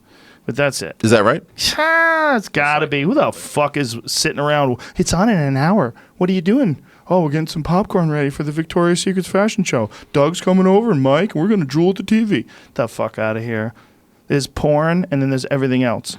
Everything else is for chicks. Okay. Oh, this runway shit? I don't know this. There's not a single guy out there watching runway shit. It's like, remember when Playboy had Playgirl? That was for gay dudes. Vaguely. It's Yeah. for gay dudes. It's Okay. not for chicks. All Okay? right. They don't want to see that.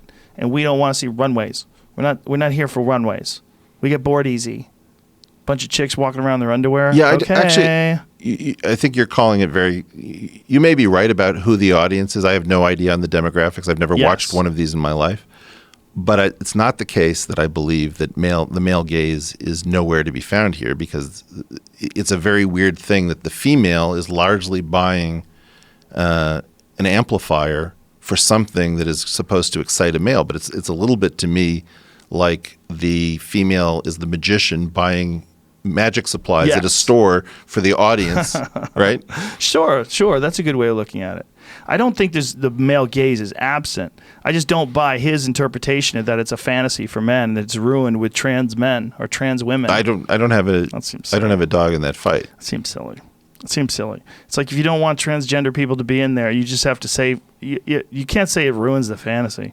You just say, we only like hiring people that have vaginas.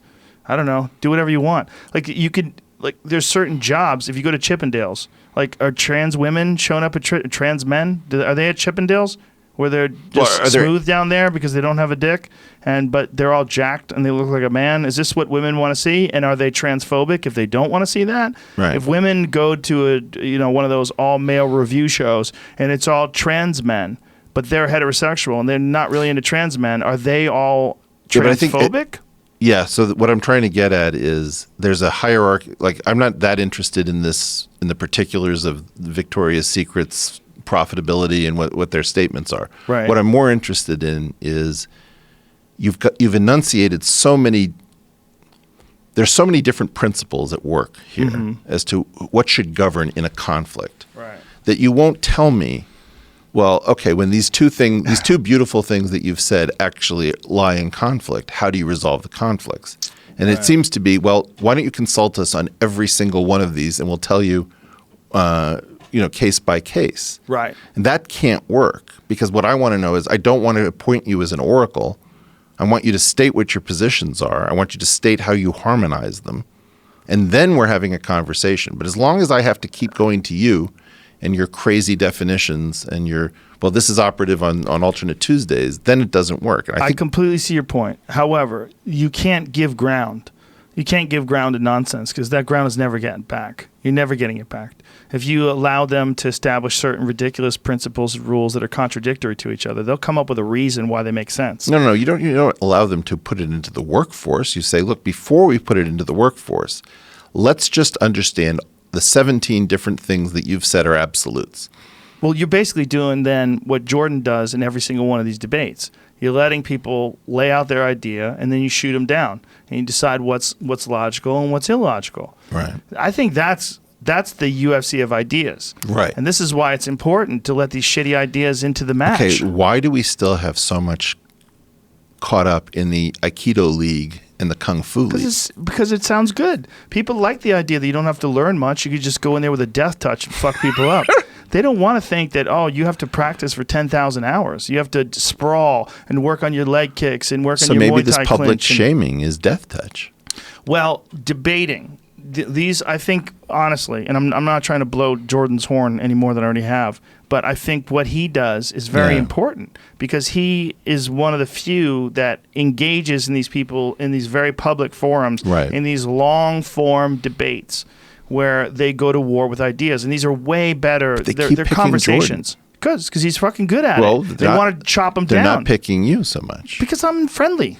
I'm not I'm not as combative as he is. Oh, I see. And I'm also not as smart as he is, and I don't have you're the credentials. Yeah. I don't have the credentials that he has. Like when he's the University of Toronto professor, he has a PhD, when he's going to war with these people, they're throwing out valiant warriors to die at his sword. Well, did you hear what just happened with Brett and Richard Dawkins?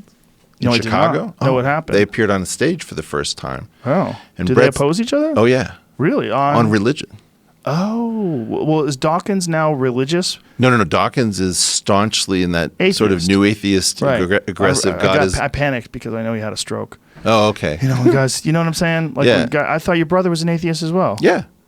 But Brett doesn't think that religion is a virus. It's not parasitizing humans. Right. He believes that religion is actually an adaptation. And the weird thing he said, look, there's young Dawkins and there's old Dawkins. And young Dawkins came up with these two powerful ideas. The idea that the meme, the unit of ideation, is a gene-like object.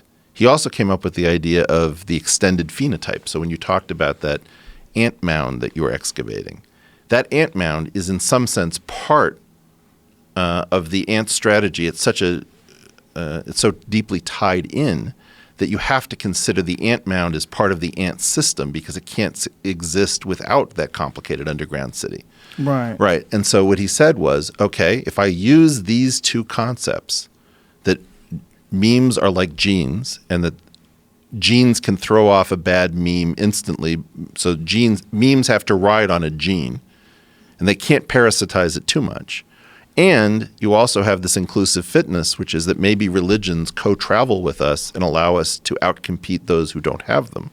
because they seem to be found everywhere. They're so prevalent. Right. You have to, if you looked at it objectively, not looked at it in terms of how you feel about cult-like behavior and people's susceptibility to influence. If you just looked at it objectively, if you were from another dimension, you'd go, well, clearly this is a part of being a successful person. Tell me about it. Exactly. So Brett and Dawkins met, and I think Dawkins had this kind of reaction like, oh, crap. I'm meeting an ultra-Darwinist who's read my work, taken it seriously, and is feeding it back in and saying, you, Richard Dawkins, in your younger years, established ideas who, when those ideas' logical consequences are explored, it completely negates your late life hatred for religion because it reveals it to be an adaptation rather than a parasitization of the human species. You know what the real problem that I've always had with Dawkins and his take on religion is not that he's wrong or they're right. It's his anger that he has when he's talking to people that believe. Yeah. He sets up the kind of like heavy conflict that, the way people interact with each other is the reactions are very dependent upon the attitude that a person has when they go into this interaction. Two people meet on the street, one person meets that person, says the same words, and they wind up hugging. Another person meets that person and has a fist fight. Right. Like what's the difference? Well, there's a lot of it is the way you approach people. A lot of it is the way you accept people's ideas, the way you communicate with them, the way you allow them to fully express themselves without judgment. And he doesn't buy any of that. He feels like there's a war going on, and he's got to shut down religion as quickly as possible. Well, that's the thing. He wanted to. No, so go ahead. No. All right. He wanted to fashion science into a cudgel that was maximally efficient for beating the crap out of religion. That's a great way to put it. And what Brett did is to say, actually, your scientific work goes in the exact opposite direction. The reason I brought it up was it was one of these unexpected occurrences that when you have a meeting of these things, and this is your point about the UFC, is that the mixed martial arts thing is, hey, we don't know what's going to work. We don't know what's going to happen. Nobody knows anything yet. And gradually, we came to understand that there were certain systems that were hyper effective and that even those could get, you were making the point earlier about Brazilian Jiu-jitsu didn't keep advancing at the same level once we understood the role of all of these different systems in advancing fighting. So the question that I'm having repeatedly is, what kept Brett and Dawkins, for example, from having that meeting where I think Dawkins probably didn't fully understand what he was getting into when he agreed to appear with an evolutionary theorist on stage? But don't you think that he's just very confident in his ideas? He's very confident in his intellectual capabilities. He's been doing these type of debates and shutting down these secular people or these people that are, from various religions, right? He's had these debates with people from Judaism, from Christianity. It's part of his career. Right. Yeah, and even what the fuck's his name? The Indian fella who everybody makes fun of. What the fuck's his name? Dinesh D'Souza? No, the other guy. The quantum guy that's always using Deepak Chopra. That guy. Yeah. That guy. That guy is constantly using inappropriate quantum words. And he throws quantum into fucking vegetable soup and tries to make it to make sense. He used a lot of word salad. Right.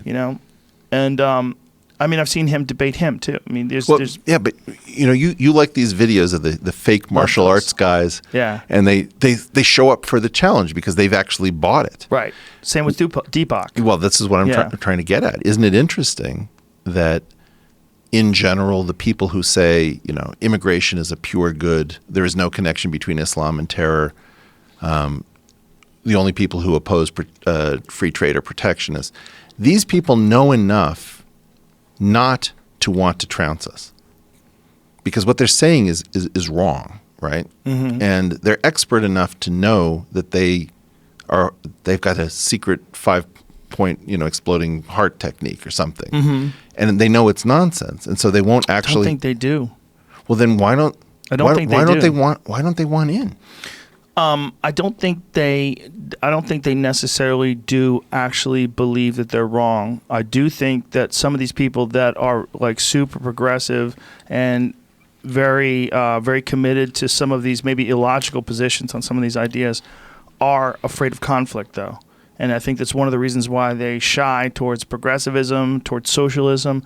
I don't think they like conflict. Don't Some they of love them conflict? don't. No. They like to get together and scream at people. Okay. This is what they like to get together in large groups Okay. and say, "We know where you sleep. You fucking racist. You fucking piece of shit." But one-on-one, they're cowards. Okay. Like this is the type of person that would think it's a good idea to show up and bang on someone's door you and don't scare think- them in their home. That type of person is not the type of person that looks forward to, on an even battlefield, engaging someone one-on-one in just open communication. That's not what they're doing. What they're doing is trying to silence people, scare people, intimidate people. They're bullies, intellectual bullies. People are bullies are almost always insecure. They're almost always scared.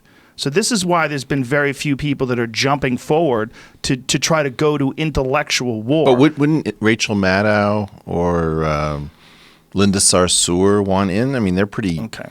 You're dealing with two very different types of human beings. So Rachel Maddow is one thing. Linda Sarsour is a very, very seriously religious person who's got some, very deep beliefs as far as Islam. She wears the hijab. Right. She just is two totally different things. No, but if I listed a group of people, like the late night comedians, there's this very weird thing that they all seem to believe the same. Like there was a secret meeting that they all agreed to a bunch of stuff that I want to see the conference proceedings. Like how so? Well, just that they all kind of know that the Republicans are all horrible. The Democrats are basically good people. That they all know that climate science is settled science. I mean, there's some that they have these that pretty much open borders are a great thing, and that everybody who doesn't believe in that is only not believing it because of xenophobia. Right. Whatever these set of beliefs are, I don't see these guys in open discussion, particularly 2 hours long. Well, I don't think it's a... Like, could you get Stephen Colbert, Seth Meyers in here and have a discussion? My guess is... Really? Yeah, I'm sure they'd be... It's not like they're scared of having discussions with people, but I don't see them in open... They'd have to be very measured because they could lose their job. It's not that simple. Like, they make a tremendous amount of money. Right. If they came and said anything that could be misconstrued or misinterpreted, not even actually being something that's actually transphobic or actually homophobic or actually xenophobic, if they said anything that could be taken out of context and put in a small clip and then sent out and it goes virally, they're done. Look at Megyn Kelly. Yeah. Megyn Kelly had a question about why can't you wear makeup to look like Diana Ross? Why can't you? Well, there's some good reasons why you can't. There's some good racial history behind blackface. Okay. However, why is it that she can't even ask a question without losing her job? Like, that's it. Pull the plug. We have to make a fucking statement. We abhor violence. But dude, that's exactly racism. what you said about the whole kung fu thing. That it only can exist in a protected context. Well, first of all, someone like Megyn Kelly can only exist in a protected context. Well, all these people in protected context. Stephen Colbert is got to be one of the fastest minds on the planet. That everybody I know who's smart, who's done his show, says he just thinks faster than you do. Well, I'm sure he's a very smart guy. Yeah, I'm sure he's he is. Quick on his feet. Okay. Yeah. But he's also a Catholic, devout. Yeah. Yeah. I don't. That doesn't. Yes. Yeah, it doesn't bother me. Bothers me. Doesn't bother me. It's an organization of kid fuckers. Well, how come he's not speaking out against all those kids getting fucked? Well, that's... If you're a Catholic... Yeah. Like, I was raised Catholic. I mean, I'm not saying that he is. I'm not saying that the people he knows are. But this is a giant problem with that organization. But that's not what's not bothering me. What's not bothering... Does that bother you? I want to make sure that we're talking... I think we're about to talk past each other, so I want to bring it back. Okay. I think you just gave me an answer. Which is, he can't appear in this kind of a context because that might come up. And he needs to be in a world with much more restricted rules. Where someone can't say it's an organization of kid fuckers. That's right. Yeah. But that's not just more restricted worlds. That's the reason why that has been able to survive. That's what I'm trying to get at. People don't talk about that. But is the idea that this is such a like your point about Aikido was if you happen to be unarmed and attacked by a man with a sword, this might have some value. It would have some value if someone attacked you in a very specific way and didn't understand Aikido. So the idea is that that's a very restricted rule set on which to fight it, right? Yes. So now maybe what you just said to me, which could open this whole thing up, is that all of these people can only apply their ability to have a back and forth of ideas if the rules are heavily restricted. I don't necessarily think that's the case. Okay. I think they could do it in other ways. I think all of them are operating under this rule system because this rule system is how they get paid. But I think Seth Meyers is a very smart guy. I know Jimmy Kimmel. He's a very smart guy. They could do whatever they want. He could do a podcast. He could do anything. He could operate in any genre, I believe. And I think I would imagine the same with Colbert. I think Jimmy Fallon, same thing. But when they're forced into that box, and this is $100 million a year box, Right. it feels good in that Right. box. There's fucking velvet walls, and you get to drive a fat Mercedes and live in Beverly Hills. You decide to stay in that box. Right. Maybe their mind is in that box. Maybe they operate on a regular basis. Maybe there's not any restriction for them at all because this is how they operate all the time. So I did the show with Jordan and Ben Shapiro on Dave's set right before Ben went on Real Time with Bill Maher. And Ben was kind of excited to do Bill Maher. He said, I don't think he's going to rough me up. I think he's going to be a gentleman. I think he's one of us. And then when Ben sat down with Bill, we saw this thing that was we were sort of hoping, because Bill is kind of the most towards us of anybody in that kind of mainstream environment. Mm-hmm. And what I saw, which I hadn't really appreciated, was that Bill was not doing this kind of open discussion thing. A lot of his tone was leading, like, surely you're not going to say that, it wasn't just purely saying, are you saying that? Right. It was all of this emotional instruction.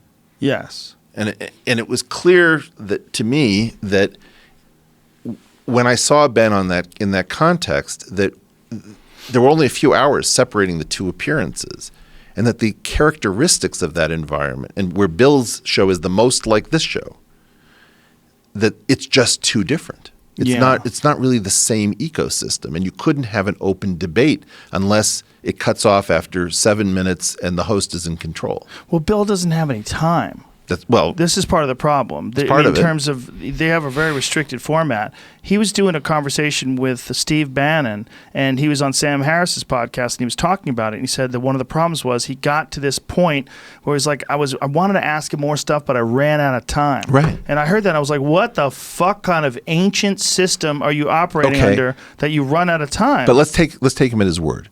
Well, he definitely did run out of time. Assume that that's true. Assume that Bill Maher said, "Hey guys, I want the following situation. I want to continue to do Real Time in the same format that it's always been done. Right. But I want to have a podcast like Rogan, where we take as much time as we need. And I don't think those two things play together. Oh, they're fine together. Yeah, I think they're fine together. I bet you beer that they're not. Well, here's the thing. He went on Sam's podcast, and I enjoyed him more than I enjoy him on his show. I know. Because he had chance. Tucker didn't look the same way on Dave Rubin's show, though. Right. He looked totally different. How did he look? I didn't see it. Oh, my God. You got to see it. Tucker, I'm having my own weird issues where I used to, my previous position was that Fox News is just propaganda, and that Tucker was in that old Crossfire situation way back when. Tucker was like opening up as a different person, saying, you have the freedom, you're the new, I'm still stuck in the old. Well, he must really feel that. He must really feel like he is. Look, that is what you have to do if you want to survive on Fox News. And again, it's a velvet coffin.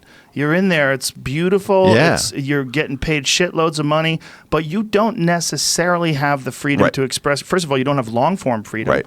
And you don't have the freedom to completely express yourself across the border. Like you can't look at the left's ideas and say, you know what, I really like the idea of universal health care. Right. I really like the idea of universal basic income. I really like the idea of paying for people's school. But Joe, I think you and I actually have a really interesting difference of opinion. And Okay.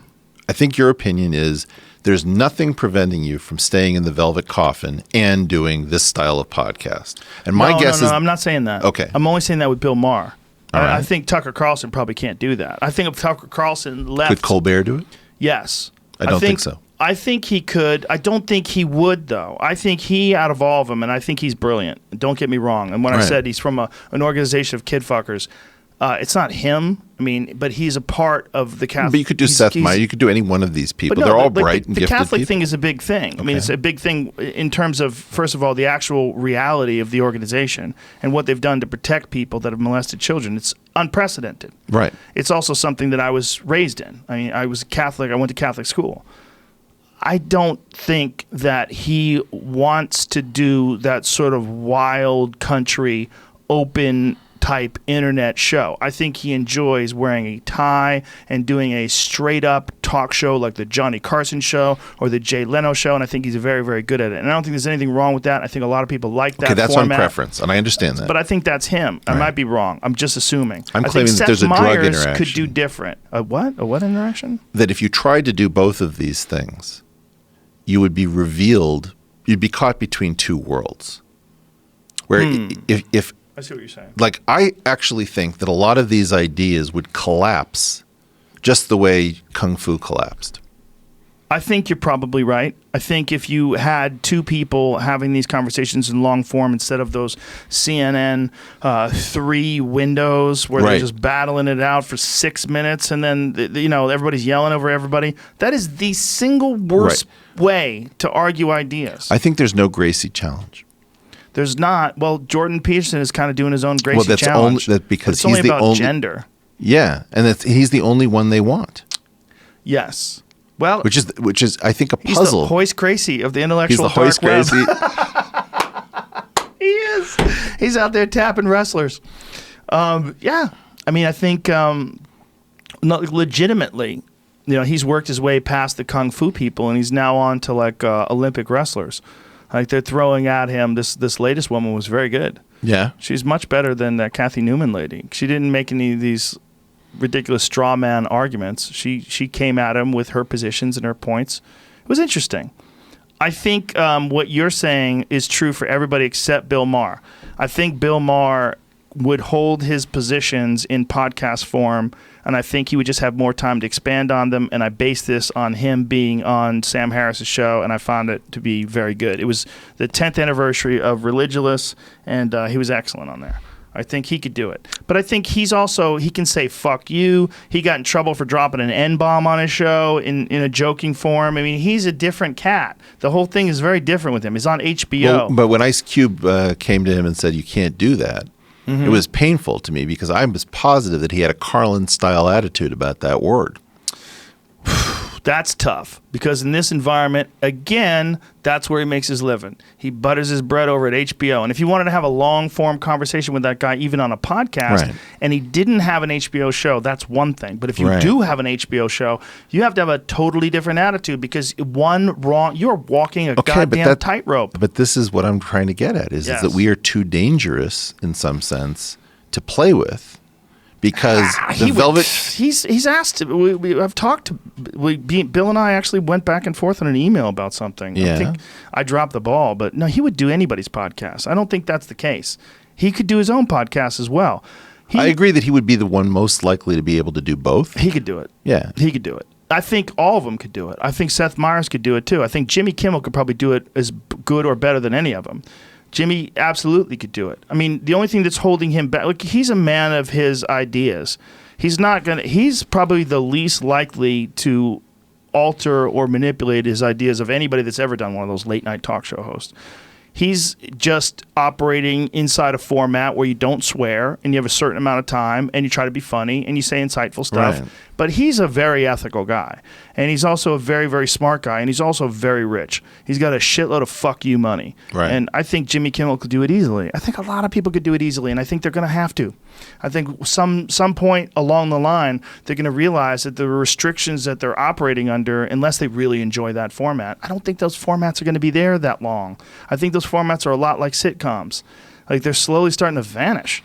For every one Roseanne show that comes up, which is kind of nostalgic and, that runs into its own disaster. Right. How many new sitcoms are there that everybody's aware of? Shit, it used to be every time there was a new sitcom, whether it was Friends or, fill in the blank, whatever the show, Seinfeld, there was everybody was talking about these new sitcoms. Right. Nobody fucking talks about sitcoms anymore. Well, this is this is the thing I took on this morning on Twitter, which was Dave Rubin and Brett Weinstein and myself were talking about this phenomena of very high follower counts with psycho-low engagement. Oh, yeah, that's fake. Those are fake followers. That's what that is. Well, it may be, but it's a lot of it. But it's very interesting that we're talking about getting rid of visible follower counts and getting rid of likes. Who's saying that? Apparently there's discussion about Jack may have floated some trial balloons that Twitter is going to try to improve the level of conversation. And by getting rid of follower counts right. and removing likes. Can you imagine thinking that you're going to improve the level of conversation by getting rid of a heart that you can put feedback. on someone's it's idea? Not heart. It's but it's a heart. But it's literally a heart. But it's feedback. But you're clicking on a heart. Yeah. It's on Instagram and on Twitter. It's a heart. It's a like. Here's your little heart. I love you. You're going to get rid of love? Jack. Come on, Jack. Going to get rid of love? You're a terrifying human being, Joe. Why? What? What's terrifying about that? Well, because I'm seeing you blowing kisses in my general direction. And I'm remembering all the videos I've watched where you attack some sort of a punching bag with this vicious spinning elbow or something. I'm just thinking, like, okay. Listen, you can't. We're talking about ideas here. You can't. No, I want to get on that stuff later. I want to have my midlife crisis with some instruction from you. I think we got to end this thing. Okay. We've done 4 hours and 10 Are you minutes, kidding me? Oh, yeah, No. I'll just show you what they said, though. This is just a couple weeks ago. This is their... We've been saying for a while, we are rethinking everything about the service to ensure we are incentivizing healthy conversation that includes the like button. We are in the early stages of the work and have no plans to share right now. And this is in response to the Telegraph saying, Twitter to remove the like tool in a bid to improve the quality of debate. Yeah, I think something really weird is going on. Well, I mean, what is the quality of debate and by whose definition? I mean, and you're not going to, you're definitely not going to change the way people interact with each other. You're just not. People interact with each other because they're anonymous. They have the incentive to talk shit. It's fun. Okay, so the one thing I could ask as we close this thing out is if we could plug not only my Twitter, which is my main thing, but I'm trying to diversify into Instagram and YouTube should I get shut off Twitter. Oh, shit. Are you worried about getting shut off? I'm always worried. But you don't say anything inflammatory. Like, you're a very logical and reasonable guy. So you think it's really gotten to that point? Well, yeah, I'm actually worried that by being logical and reasonable, I have more of a risk because the things that I'm saying... You're also a recognized intellectual and very left-wing. You're progressive. Yeah. So why would they shut you off? Oh, I think because they're much more worried about a progressive who says that the current progressiveness is absolute stupidity. That's much more dangerous than some right-winger who's always against anything that's progressive. Interesting. There's a war afoot. You love that kind of stuff. You love that cloak and dagger type shit, don't you? Yeah, well, I'm part of the ineffectual dork web. You don't want to coin I watch your stuff. I don't say ineffectual. You said international dork. That's right. That was quite funny. Dork web. Yeah, that's what I call it. Listen, I have to. I can't call myself a part of the dark web. That's just too ridiculous from a man in my position. Okay, we'll see you at the secret hideout later tonight. I'm one of 1,000 people that speak the humor across the lands. Listen. This is effortless. Yeah, I could do this for. I had no idea it was 4 hours, but flew by. Fucking flew by. It was awesome. All right, will you? Can I just give the names? Please do. All right. I think I am. It really is 5'10". Jesus. Eric R. Weinstein on Twitter. I'm Eric R. Weinstein on Twitter. I'm Eric Weinstein PhD. I think on Instagram. And on my Instagram,